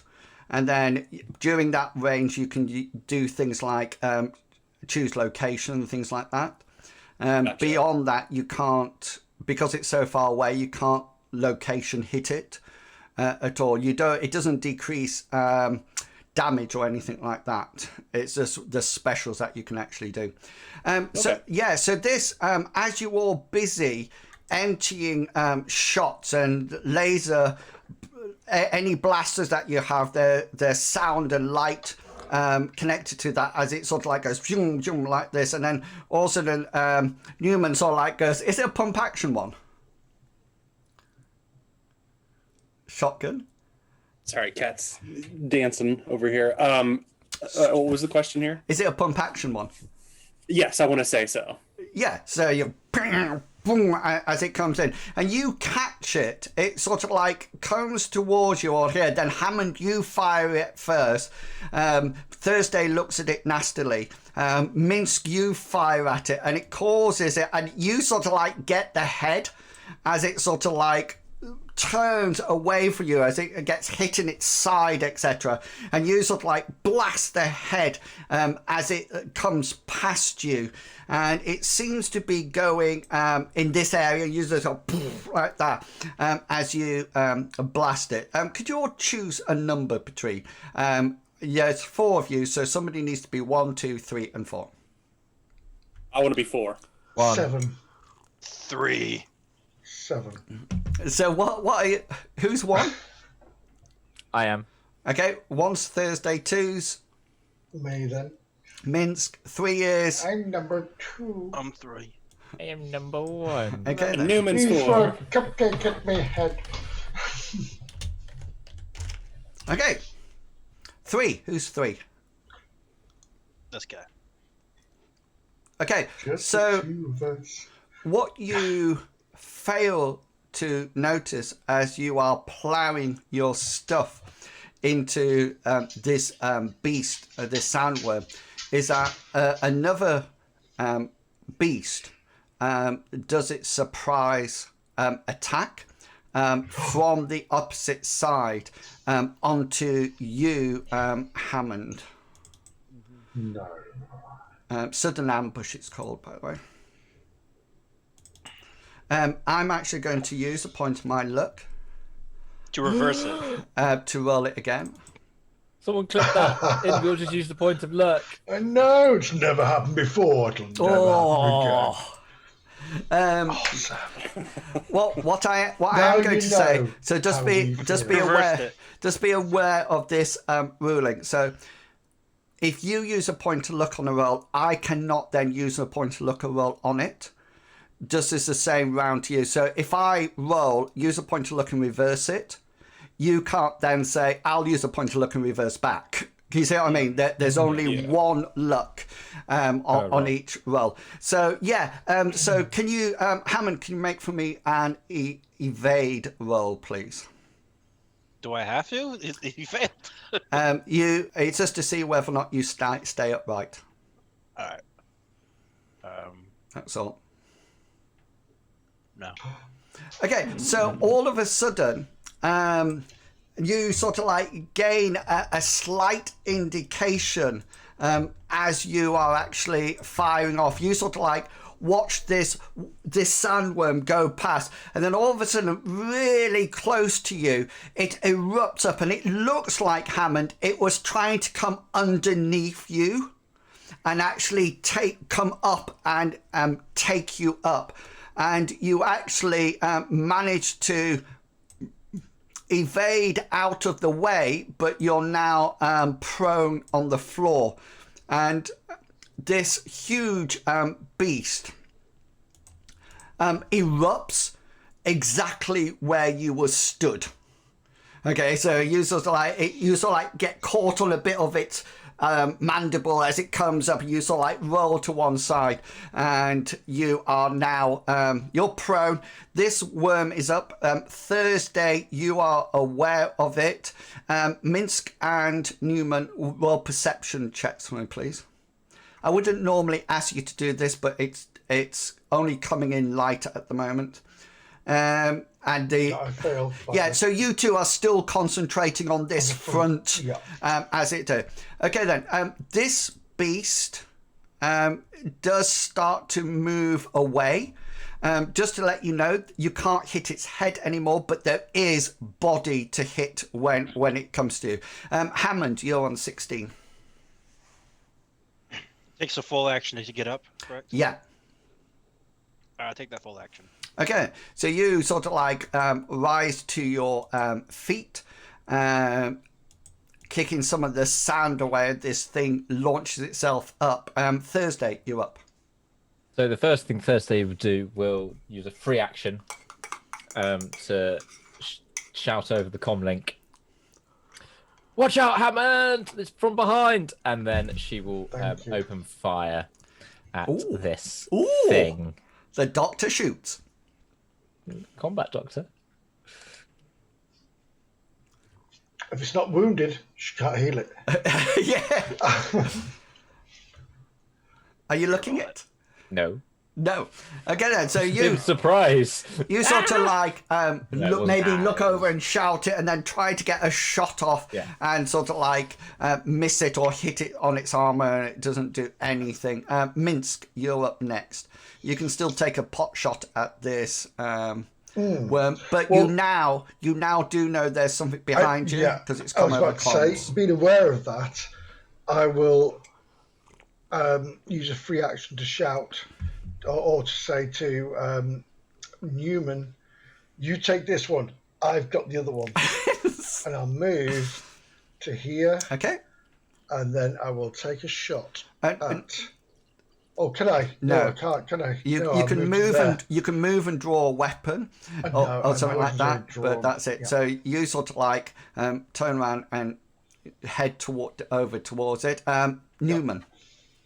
Well, Captain gave an order, so I guess I'm going to keep laying Oh, he's down a the law. captain now. Make a note of that. That's what instinct says. Of that. Can I just point out, doctors in the maritime normally carry the rank of colonel. Just putting it out there. I know a thing or two about law enforcement. You find some water and I'll vouch your...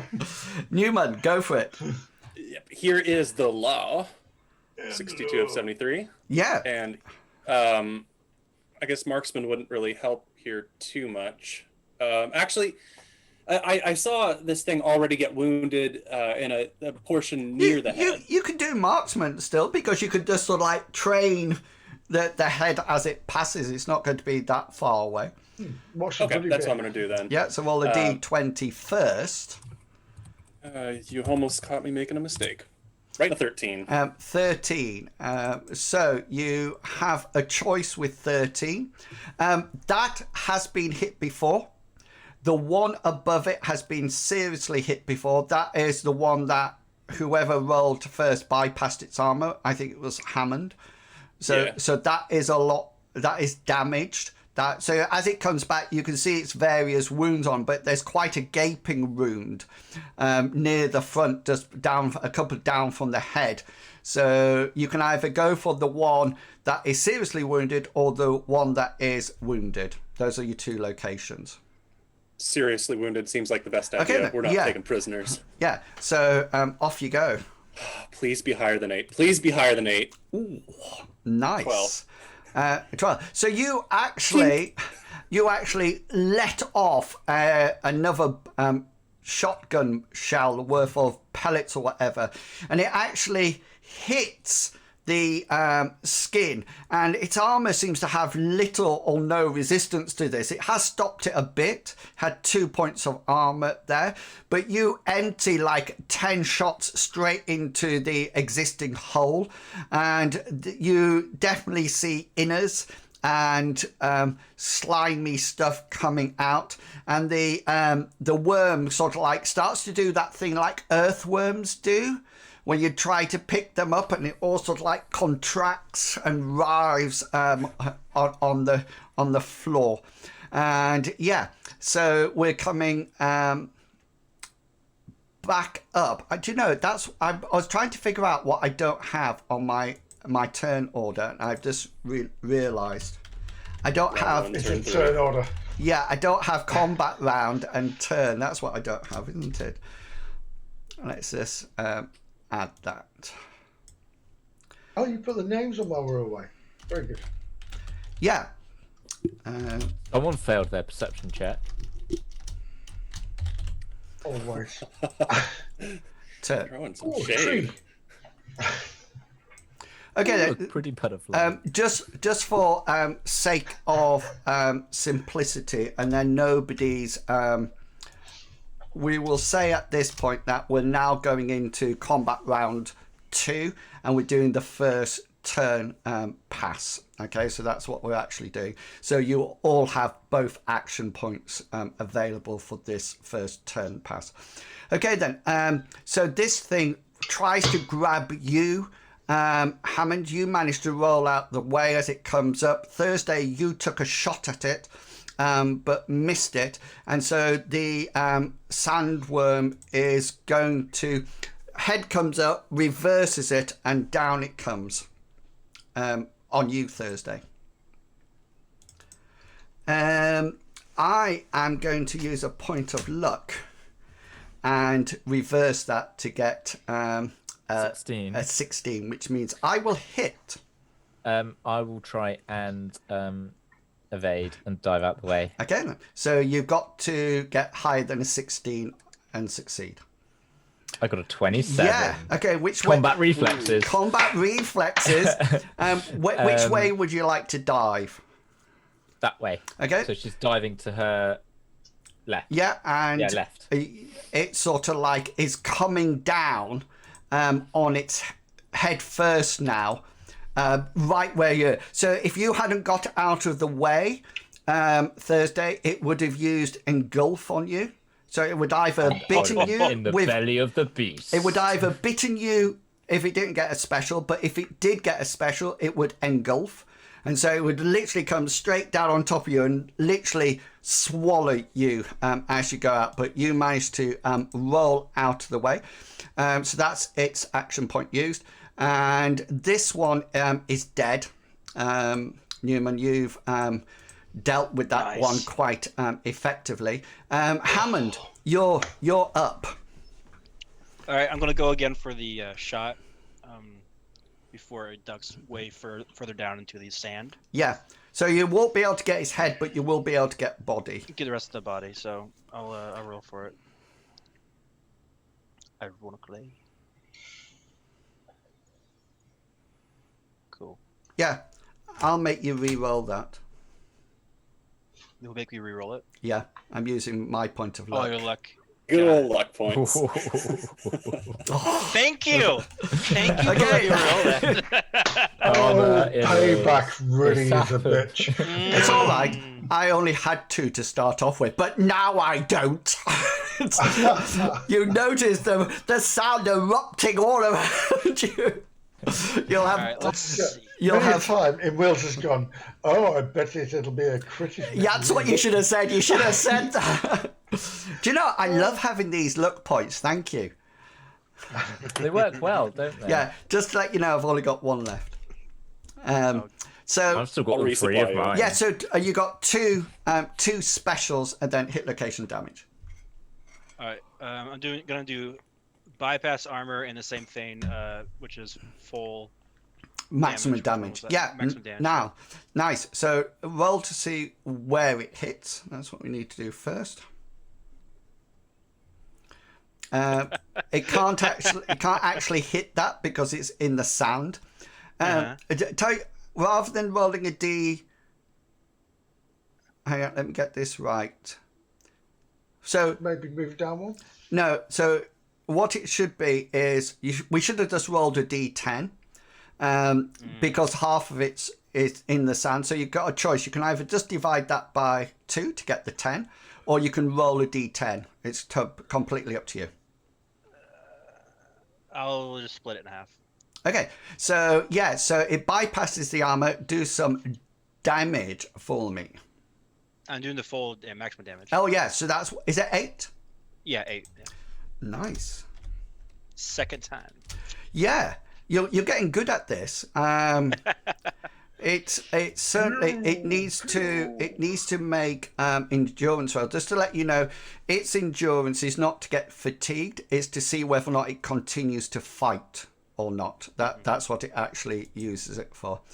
Yeah, it succeeds. So it's sort of like burrows down, and it's still coming down, but it's definitely not out of the fight yet. Thursday. Saturday. No. I'll have you know my name is Thursday. Dr. Thursday to you. Thursday will stand up, but she's going to stand up. Yeah, no, she'll stand up. Politely. She can't move. She can't move, so I was about to say she's going to stand up and move backwards, but she can't, so she's going to stand up. Minsk, you're up. I will again. I've moved into position. I'm training a shot, and I will fire. Fire! Sneaky little shot on this beast. And that is an 11 out of 41. Would you like Reroll his it. luck point? Reroll it, Reroll please. it? Yes, So please. can I just swap the numbers? No, we'd like you to re-roll it. And if you get a crit... I'm just going to swap the numbers. Here we go. Sneaky little... Where's my sneaky little shot? There it is. Yep. Yeah, it still hits. Okay, then. So I need... You'll have a special and hit location, then damage. Yep, certainly my special will be, when I bring my special chart, that I should have really printed off until my HP print thing around. Anyway. I will use a... oh, God, what's it called? Use your words. Big boy word, sorry. When you hold the person back, you suppress. Slip fire, stun location. Press advantage. Is it press advantage on this? It is. It's. Do you mean that I can't attack? Is that what you're... That's right. Yes, that's the one where I choose location. I just saw it a minute ago. It's really frustrating. It's not actually... No wonder my post goes to different addresses. There's not actually... there's... I think what it comes under is pinned down with That's your it, pinned ranged, down. Yes, thank you. Weapons. Yes, please. Oh, let me just make sure that it's the same as in the pin down. Forces the target to make an opposed test of their willpower against the attacker's hit roll. Failure means they... Okay then. Yeah, that makes sense. So I need to make a willpower check against your 34, isn't it? That's right, yes. Boom. It's an opposed roll, so I fail it. Yeah, so do some... I need hit location and damage. D10 is going to be an 8. Nice, well remembered. And damage shall be... Oh, that's already been hit before. Oh, we'll have some more. Have some more. 5, please, sir. It'll be down to 3, won't it? Yes, because I literally just lean out and go, damn it. Yeah, okay then. And this this beast burrows itself down, and it's still a little bit out. Newman, it's yours. It's your last action of this turn. I guess it's time to lay down the law again. Pow! 24 out of 73. Brilliant. Yeah, so that's hits. I think I'm well, I want to say marksman, but if I'm losing less and less space here, I'm going to go marksman either way. Okay, so just roll a 1d4 and add 1 to it for your hit location. 4 plus 1, 5. Yeah, so both of them are in its lesser sections. So where did you get 5? You can either go down up to its tail or down to its fore end length. None of them have been damaged at all. I guess I'll just keep it as far from the tail as I can, moving that direction. Yeah, go for it. Here's some damage. It's going to be less than 10. Nice. So, 16. Yeah, so you, again, blast, almost like blast a huge side of it out, and it sort of like goes through the armor and just sort of like rips a part of the worm off. There's little bits of splatter that land, anybody in the general areas. This shotgun pellets just sort of like tear through it with pure kinetic energy, and you do see the worm continue down, and but from Minsk's pin down and that blast, it just seems to go further and further down, and then you are all left in silence. What goddamn happened there? How did these things suddenly creep up on us like that? Hang on. Let's just stay in event order. So Hammond, you're next. So you'll still have an action left to go on 16, turn 2 now. My first action is to check to make sure when I rolled I didn't mess up the sensor. Yeah. Okay then. Yeah, it's fine. Probably you managed to sling it in right or something like that. But good point. Yeah. So you'll sort of like check your sensors, and yeah, it's still operational. Thursday, what's going to be your action on round 2? Round 2, turn 2. Yeah, I was just checking if I had a free action. So her free action will be, she's just going to call out over the comm link, "Is everyone okay?" Okay. Minsk. And then she's going to make a perception roll. She wants to observe to see if she can see any more of these things, signs of these things coming again. Okay, so this is just going to be a casual look around because you're using. Yeah, go for it. Roll your perception.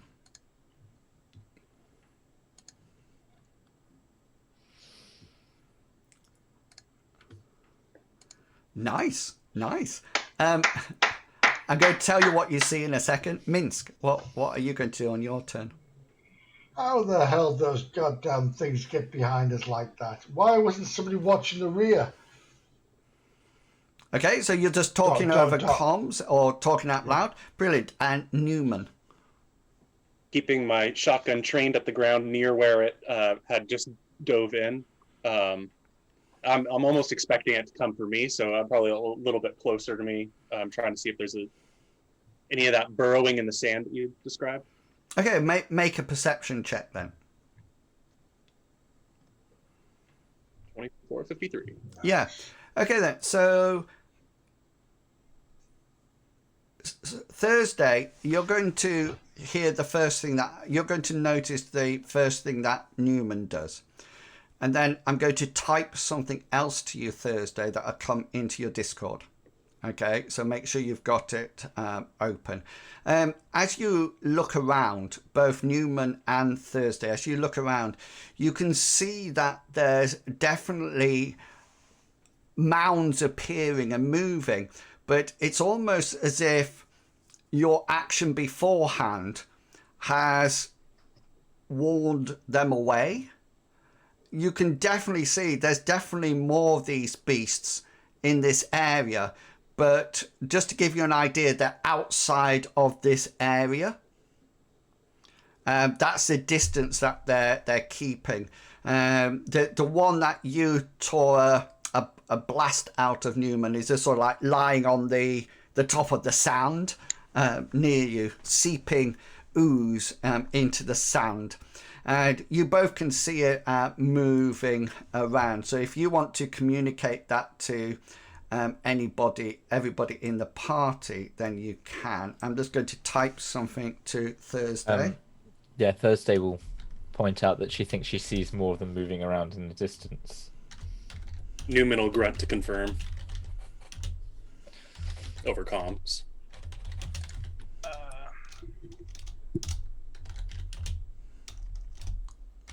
Probably. Is there a way I can like change your setting on the sensor to sense tremors in the area? Sense like the vibration. Yeah, vibration Yeah, in the area. Tremors. What you're going, you Like would a rectograph. yeah, you would have to. Well, you could try to get it, but you're naturally not a very good conductor of the tremors, so it would probably work a lot better if it was on the ground to detect it. You can get your electronic kit out and start to fiddle if you wish, but it's not going to be instantaneous. I'd probably do that when we camp then. Yeah. So I think we might be safe at this point, but at least safer at this point. Yeah, we'll do that. I'll fiddle-faddle it with it. Okay, so the Get to that. right, there you go, Longshanks. You should be able to see that now. If you want any more information about it, type it in the Discord, and I'll give you to you then. So you all look around. You still got the twin suns are coming up from the horizon. Are you going to make camp now? Do you want to move away from the dead worm body, or what would you like to do? Just need to know a general area. Thursday is going to get her backpack out or whatever it is that she stored her equipment in, and she's going to find the tracer beacon and turn it on. Yeah. And then say to everyone, I think I see lights up over that way. And then she's pointing sort of like up in the sky and over in a specific direction. Yeah, they were coming from your crash site heading south. Well, personally, Your Thursday, tracer wonderful. beacon is now going blip, blip, blip, blip. We're going to take meat from this beast, or we're going to move away from this beast, because it will attract predators. Possibly. So let's move. We're going to take some meat or move away. I don't mind having trail rations. I've grown up on trail rations. I kind of rations a few more days. Oh, I can. Yeah, a few more days for that. It's fine. Yep. Yeah, let's move, but perhaps spread out a little bit more so that we're less of a target to hit as one. Maybe not make our footfall sound like a pattern. Maybe randomise our footfall. Do something like an Irish jig. That's right. Maybe dance. Okay, who's got a dance skill? You all have. Oh, are we all Play doing that it? funky music. Can I just roll it for the sake of it? Yeah, will be interesting. It's not very good. Oh, so close. It's so close. You tried to do a foxtrot with Hammond, Yeah. but it doesn't work at all. It doesn't Do the work. tango. Okay then. So, Tango. are you moving south to away from this beast or not? Yes. Yes. We're going the way that Hammond said we're going to go south. Unless Okay. Hammond says otherwise. So before Thursday sets off, she's going to put the tracer beacon back in the bag, her medic bag or wherever it is she stored her kit, and then so it's still bleeping. Have we seen this, by the way? Is this it's gonna head something off. she's hidden from us? Say again. Sorry. You saw me do it. I wasn't being stealthy about it. All right. I said I took my backpack off. I took my tracer beacon out, turned it on, and then I put it back in my bag and I put it on my rucksack. And at the same as between turning it on and putting it in the rucksack, I pointed and said, "I've seen lights up there. I think it's a spaceship." And do you know it's good Thursday? It's Do you know making a they're beeping good? noise. Are they looking for us or looking to kill us? Well, it's coming from The crash site. the crash site. It's coming from the direction of the crash site and following us. So Well, we should stay Exactly. there. If None of us know where we're here. Should we possibly at least question this, that we want to be found? well, Yeah, it's too late now. Just to clarify, it went from the crash site to the direction where the signal is coming. So it's passed over you. Oh, all right. It's passed over you. It's definitely going in your direction. But whether or not it was looking for you, well, now that the beacon's on, it would immediately get a signal to your location. I mean, you can turn it off now if you wish. Whether or not it's been quick enough to triangulate your location or not. Well, I guess we have to find out, don't we? well, At this point, anybody's going to be Thursday, helpful. why didn't you tell us you're going to turn this thing on or not? Because surely it's in all our interest to know what's going on. You saw me do it. No one stopped me. But I saw you pull something out, and that was it. You should have told us you're going to turn this beacon on to tell somebody where we are. Do you want to be found? Yes. Does Well, there we Hammond go want to then. be found? Does Hammond want to be found? Does Newman want to be found? To be honest, Do at this I point, want to be found? Misk, the argument's academic. Let's go. Well, why not chuck that bleeping thing into the mouth of one of those things and let them follow that? I don't know what's going on. You don't know why we're here. I don't know why we're here. All I know is we've woken up in these pods on this planet, and that's all I know. Why are we here? Then suddenly you're telling me that people are flying over where we crashed? Why are we here? Well, it looks like we're going to find out very soon, doesn't it? Hammond, for our sakes, I hope you're right. Or maybe not. Probably. All right, should we start setting up camp or no? No, I would I move away a think we bit. should put enough distance between us and these things for the time being, and maybe wait till that sun crests over that horizon All right. and then hunker down for the day. All right, sounds good.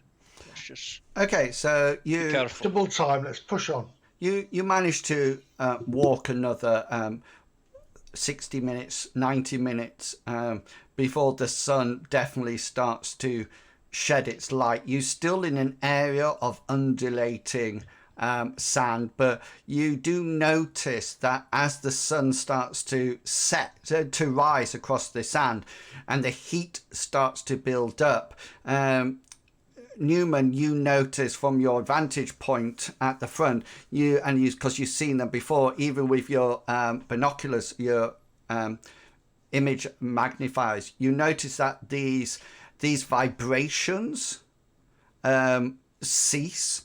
You think maybe that the sand is heating up and causing maybe the worms to bury themselves deeper in the sand. But you do notice that by the time you get to creating a camp, that there seems to be very little movement around you, if any at all. But the sand is still undulating. It's not completely flat. Just so you're all going to have some time sleeping now. If you do not wish to do that time sleeping, then you will naturally be fatigued the next day when you set off. But it's completely up to you. Posting a watch, or so one person's awake, will not impact on your sleep. That will give you enough sleep time to avoid that fatigue roll. Okay, but if anybody wants to do something more than that, then that's absolutely fine. You'll need to roll your endurance to prevent you taking that extra fatigue roll. Could you just put, are you setting watch first? That's the first thing I need to know. I think we should, and there should be a 4-hour watch. 12 hours should be enough for the whole day, in my eyes. Would you concur with that, Newman? Seems to be an appropriate idea. How about you, Thursday and Hammond? I agree. Setting a watch would be a good idea. That sounds about fine. Yeah, sure. Okay, so can you just go onto your tokens and doing the usual thing, hover over appropriate color one, and then just add the so click your tokens, go to the little circle bit, not the cog, the other one. Click on that, go to one of the colors up above and hover over it, and then hit the number key. So I can see that Newman is going last. Thursday's going first. Sorry, I'm going third, I assume. You're I've going gone second. first. You're going second. Oh, second. Sorry. There you go. Excellent. Okay then. So you all settle down. I'm going to assume that you do basic rations, etc., etc., etc. And the day, it is scorching hot. It's the first time that you've been out all day. You actually have to sit inside your shelters. It's not wise to be out, for a long period of time under this heat, especially since there's no cover or anything like that at all. And the day passes. On each of your watches, could you please make a perception check? We'll do it in order. So Thursday, if anybody's got Hammond, if you want to, if anybody's got a census skill, okay, then they can use their skill instead of a perception. Okay, your perception chance to do this will either have to be a formidable, or if you crit. Okay, I'll give it either or. If you're using sensors, then it'll be a standard roll if you're using, but you must have a sensor skill to use it effectively. So Thursday, what are you doing first? I've rolled my perception. Oh, brilliant. Okay, that's cool. Hammond, do you have a sensor skill, or are you using perception? I'll use perception. Cool. Can we use perception while at the same time in that 2 hours I'm up tinker to see if I can try to shift the sensor to be able to pick up that will, you can start it, but in which case your perception will be harder because you're not actually keeping watch, you're tinkering, rather than keeping watch, but it's up to you. Yeah, I'll tinker and roll hard. Okay, so roll your electronics first.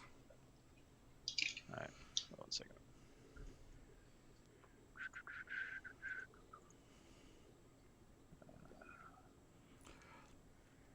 Okay, then, so you busy yourself tinkering with the scanner to try to get it so it can pick up vibrations when it's actually on the sand. Minsk, you're next. Are you censoring or percepting? I am going to pull up my little sensor pad and I will wave it in the air. Cool. And look for anything that's unusual. Wave it around like you just. That's right. But I won't push that button. Let's push this one. It's more friendly. No, it's not. Are you looking it? Do you know what? No, because he's tired. He's been hot. He's gone through this, and he's, Could you change the second goddamn thing? Could you change the E to an O, please? Because it's just the second E. It should be sensors. So it's only my. Why is that there? I'm sure I copied and pasted that. It's just, it might be an American thing because they're allowed to put things in, but no, we're not weird in that way today. Medivac typing. Brilliant. Probably is my typo. Yeah, so you sort of keep your scanner open, but reveal nothing. Newman, you're last. So perception or play sense. with technology. Ooh, so sensors. Perception. Or perception. No, I don't have any right, sensors. I don't have any technology. I just have my eyes, which aren't helpful. No. Are you looking it? No, I'm not. No. Okay then. So throughout the night, Hammond, you've now redone your the sensor now. So if it's actually on the ground, it will pick up vibrations. Like I said before, you're not a very good conductor of vibrations, but if it's on the ground, then it will do. And apart from that, everybody throughout the day, notices nothing. You strike your tent just as the two suns are dipping, or probably just when it gets cool enough to actually, start to organize things. And then you head off on your second walk, and you actually find yourself making really good time. And as you get closer and closer and closer to the beacon or whatever's sending out this signal, you start to see for the first time in the whole walk some stones or some irregularities in the distance. As you get closer and closer, Hammond, you scan round, and the sensor is pointing exactly to this area. It looks like from this distance, it looks like, Newman, check it out with your goggles. Do a perception check for me. Don't worry, you can see it. It's just the level of difficulty. Yeah, it looks like almost like as if there's some natural rock formations sticking out. There seems to be some things lying down as well, but from this distance you can't actually make out what it is. But you sort of like scan from one side to the other, and it's definitely almost like in a certain area.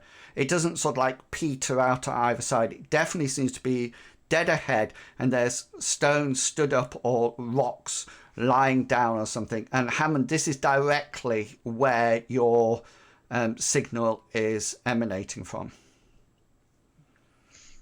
All right. I point ahead and say that's the way. Just keep going.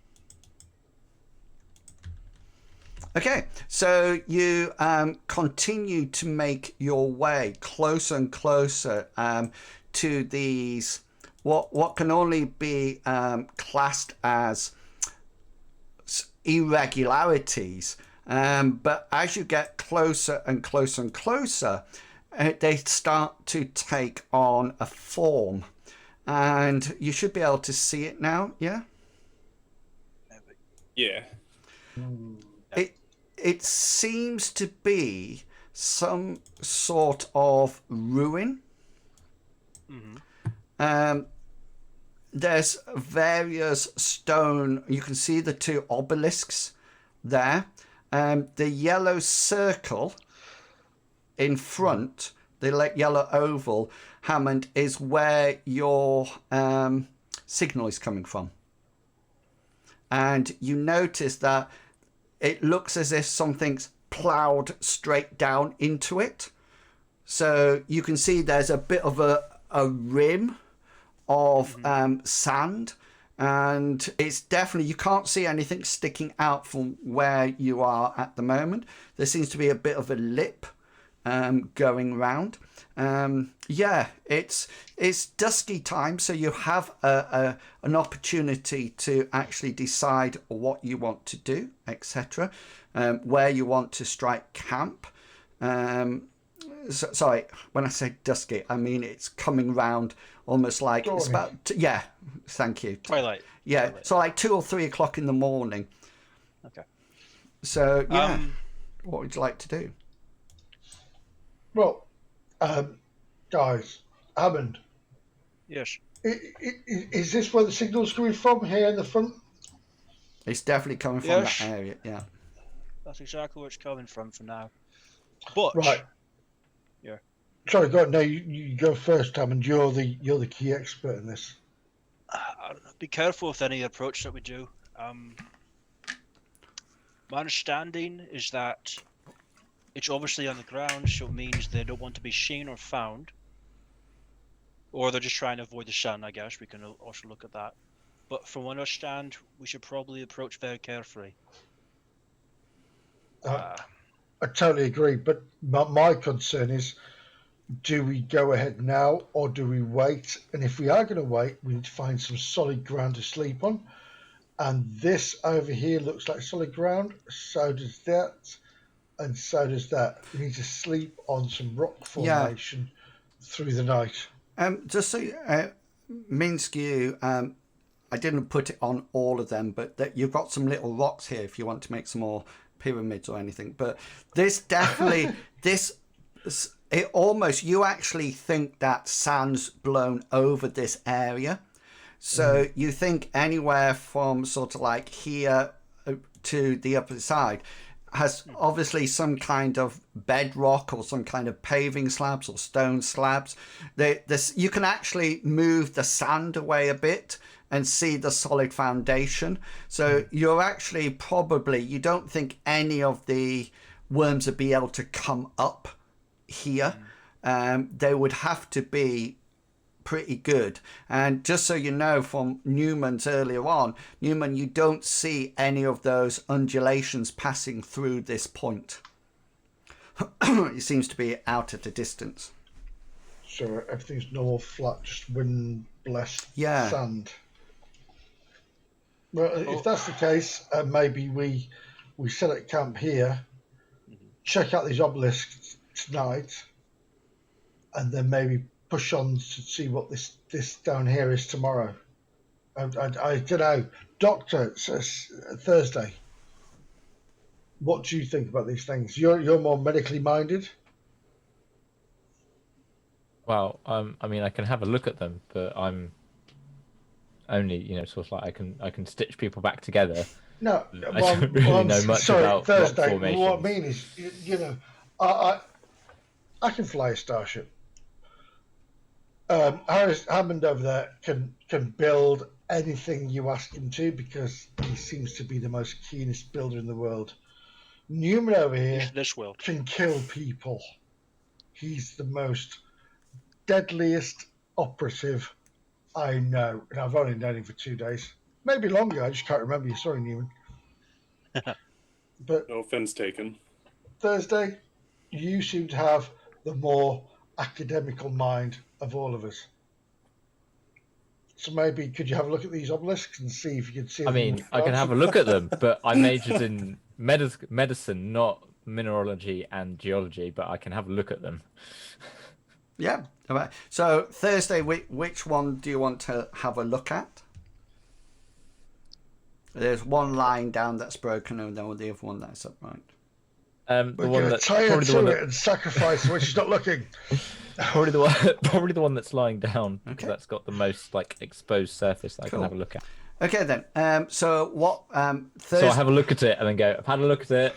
So Thursday is examining the obelisk. What's the rest of you doing? Well, I'm going to be looking for a campsite and hopefully peeps. I don't know. That's what I'm doing. Okay, so Minsk is looking around to see where's a best place to make a campsite. What about Hammond and Newman? What are you? Hammond's going to place his scanner on the rock surface that he's standing on, and maybe that might be able to pick up anything underground. Okay. Might even give maybe give life forms. It might be picking up or something. That kind of scenario. Yeah. And what's Newman doing? I'd like to draw my stun baton and putting my shotgun to hang at my side. And I'd like to very cautiously approach this oval and have a glance into what it's at. Yeah. Or what's inside of it, or if there's anything inside of it. Yeah, it looks like the probe has come maybe from high orbit down. It looks like it's been here a while because it's obviously in a hole, and the sand has almost been blown into it. The only thing that's actually sticking out of the sand is what appears to be an extended antennae and a bit of the black probe. You can, if you wish, try to dig it out. That is an option.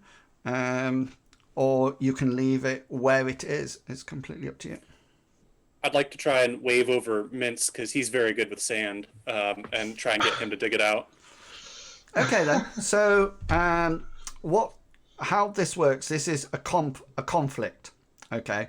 So the conflict system works between anything that is opposing each other for a period of time.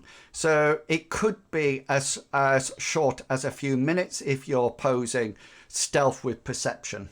On this situation, we're digging out the probe, so it's matched against it. Okay, so what happens is that you'll have up at the top on your character sheet, it'll say combat pool. Okay, that changes. So with a conflict, the characteristic is chosen what it will be. So, for example, the characteristic for digging the probe out will be your the average of your strength and your size. Okay, so you'll find the average of those two, and that will be your conflict pool. So it might be different from what the conflict pool is at the moment. Everything has a conflict pool. Sometimes it's the same, sometimes it's set.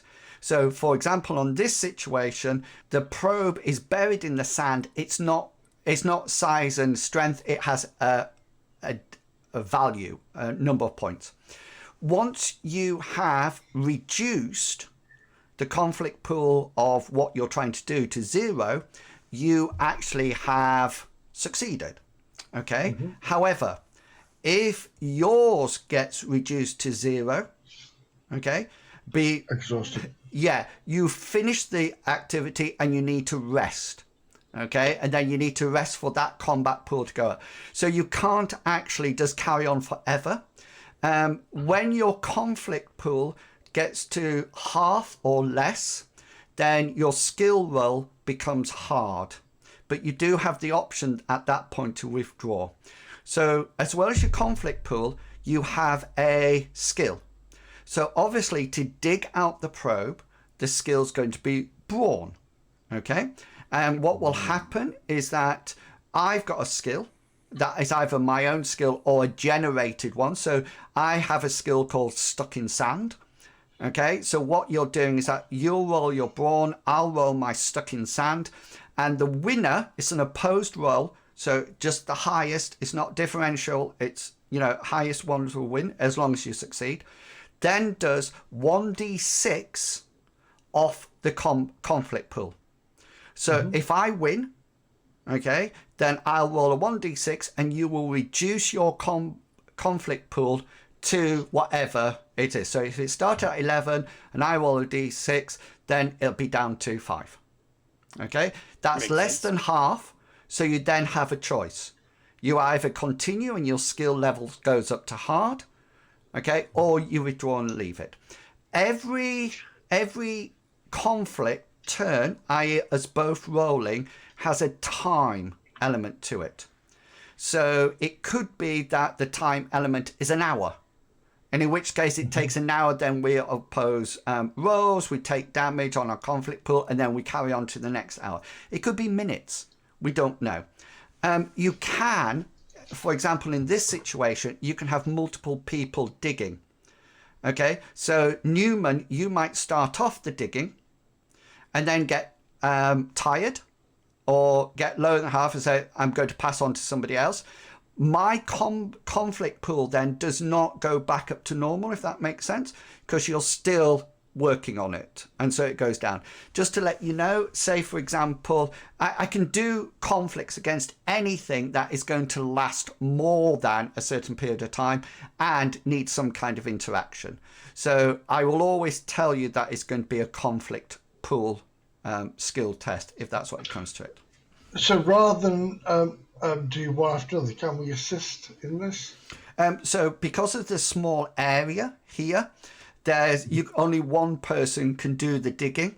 And Right. the other issue is that as you're digging, the reason the probe has a role in a skill is because as you dig in, some sand might pull back in again.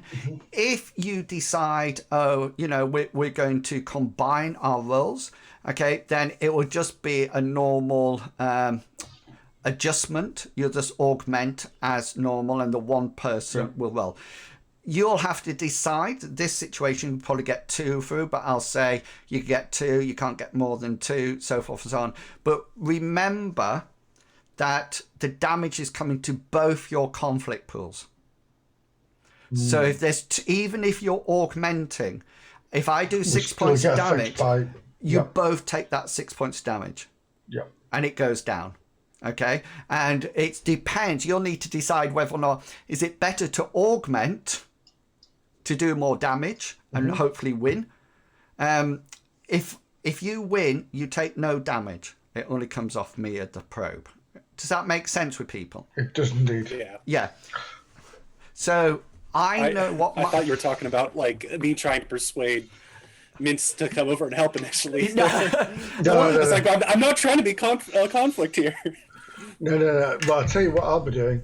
When you call me over, I'm going to show you where you should be digging and where we should be pulling. So I'm going to augment your rolls. Okay then. I thought you were the one interested in sand over here. No. I know how sand works. I'm not the strongest person in the world. Let's put it this way. I know what things are, and I can do some amazing things with a pistol. Okay, so just so you know, the time per conflict round for this task is 30 minutes. So you will be digging away for 30 minutes, and then we make the conflict roll. You might think, for crying out loud, Inwills, it's carrying out a probe, but it's buried deep, and you're going to have to dig a wider circle to get it out. You can't just sort of like reach in and pull it out. So while you two are doing this, Thursday you will be doing your obelisk looking at, and Hammond, is there anything that you would like to do at the same time?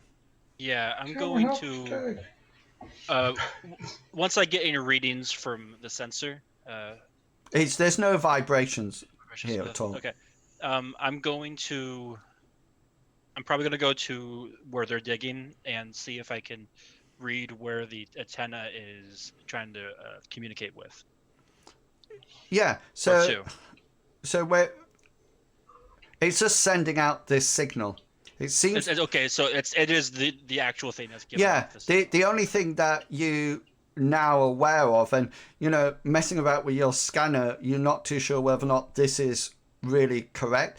You think the reason you probably got a faint reading from it is that the probe is sending the signal straight up. It's almost unidirectional straight up. So Minsk and Newman, have you got your conflict pool ready for your strength? Is it 10% or 20% of my skill? To augment? Yes. I think it's 20%. I think you do 10 and then double it, don't you? Yeah. So you want to add 3 points. Have you sorted out your conflict pool? Have you both got that? It's the average of your strength and size, you said, right? Yeah. So add them both together, then divide by 2. Halves, decimals go up. I'm strength even and size is I'm on 18s. That's 9. I've got a 14 because I've got muscles. Okay, I so don't. so off you go. So you'll add 20% across. I'll put the augment skill on here as well. So how much is he adding? I will be adding 3.6. So 4, isn't it? 8. Round it up. Yeah. Is that 8? Give me a 4. 8. Oh, an 8. 8. Yeah. Okay. That's. No, it's not 8. It's not 8. It's my brawn is 18, so that's going to be 20% of that. It's going to be. Oh, you're born to 18. Yes, I'm really So that'll be 4. 4. Okay. That's a little bit of help. Yeah, yes, that's 4. Okay, then. 2.6 is 4, yes. So roll away. I'm just noticing here that I'm putting in the 4 and it's not adding anything. That's because it's a puny 4. Let me reload. Well, it's not even changing anything, which is why it was taking longer than I normally would. So I'm just reloading that real quick. Okay, there we go. Now it's working. Excellent. Brings me up to the appropriate number. And here we go. Failure. Don't you No, say failure. that's most awesome. Succeed. Yep. I fail. So you need to do 1d6 worth of damage to my pool. Big money. A 3. Big average money. 3. Cool. Very average money. But Let very me good, though. just move that Better than 0. along. Hang on, I just need to drag. Oh no, I'll do it on here. So that's now what? How many points was it? 2. 3. 3. Okay. Then. Yep. 3 points. Okay then. So you start to dig away. Just so you know, Thursday, do you have any skill that's appropriate to look at this, or you just sort of like looking at it relying using on your my perception? and looking at? You can use a scanner as well to get the structure of it. You won't have to use a sensor roll, but if you have got one, it'll give you more information. It's up to you. I got 53 on a 38 standard on my perception. Yeah, it looks like it looks probably as sandstone. It looks very crumbly. You're surprised that it's actually stayed up this long. It doesn't look well made or anything, and you know the scanner sort of like says it's probably sandstone, probably decades old. Rather than centuries, but yeah, that's all it seems to be. Hammond, you've got your sensor on the floor, so that's picking up vibrations.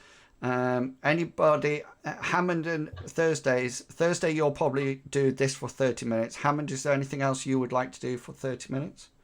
Yeah, I'm going to approach the thing given off the reading, the thing they're trying to dig out. Yeah. And see if maybe I can roll some sort of,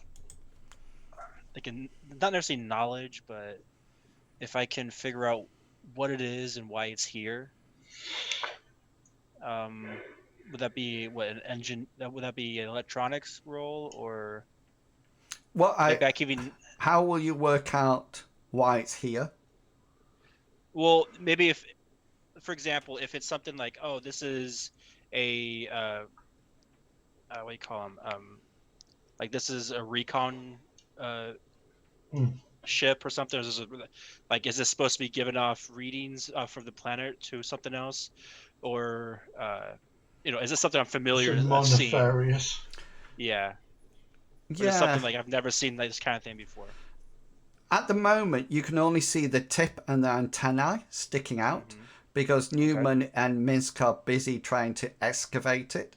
So maybe a little bit later on, if you've got a knowledge skill or something to do with spacecraft or anything like that, then you'll probably be able to roll that and actually to see whether or not it's one of the standard systems or what engineering. You could do that as a, but the grade would be difficult as we go through it. So you're looking at that Thursday. So this is the second 30 minutes for Newman and Minx to dig it out. Off you go. With the same bonus, rolling the brawn. Yeah. Yes. All the way. Yeah. 1d6, please.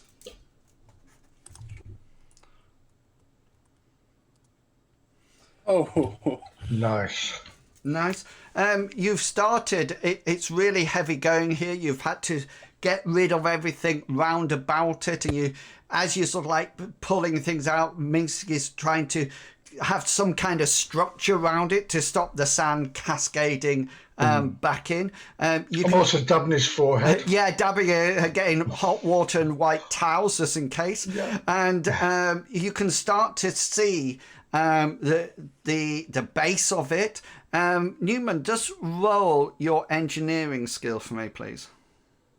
I don't have Oh, sorry, engineering. Can I pass that think on you to mean me? Hammond. Hammond. Yeah, I want Hammond to do it, Yeah, not me. Newman. Figure us out. What is this, Yeah, Newman? make Newman I do don't it. know. You're taking my goddamn job. Should have paid attention in that university, huh? I Yeah, flunked out of engineering school. And that's why he became a private eye. exactly. Roll your It engineering. was the only other option. Yeah, Newman, I'm going to roll use your engineering, please. my last piece of luck to Reroll Reverse it. Reverse it. Yeah. Come on, baby. Yeah. This is quite strange because even when you see the base, you've seen, you remember various probes that are sent out from starships to gather data. This one seems to be matte black. It seems to have, from what bit you can see, just the base, is that it looks like it has no reflective surfaces on it at all.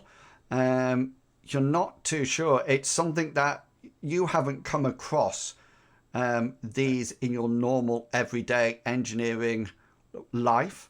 It's a bit strange what it is, but it's definitely going to start getting interesting the more it's uncovered. However, you're interrupted.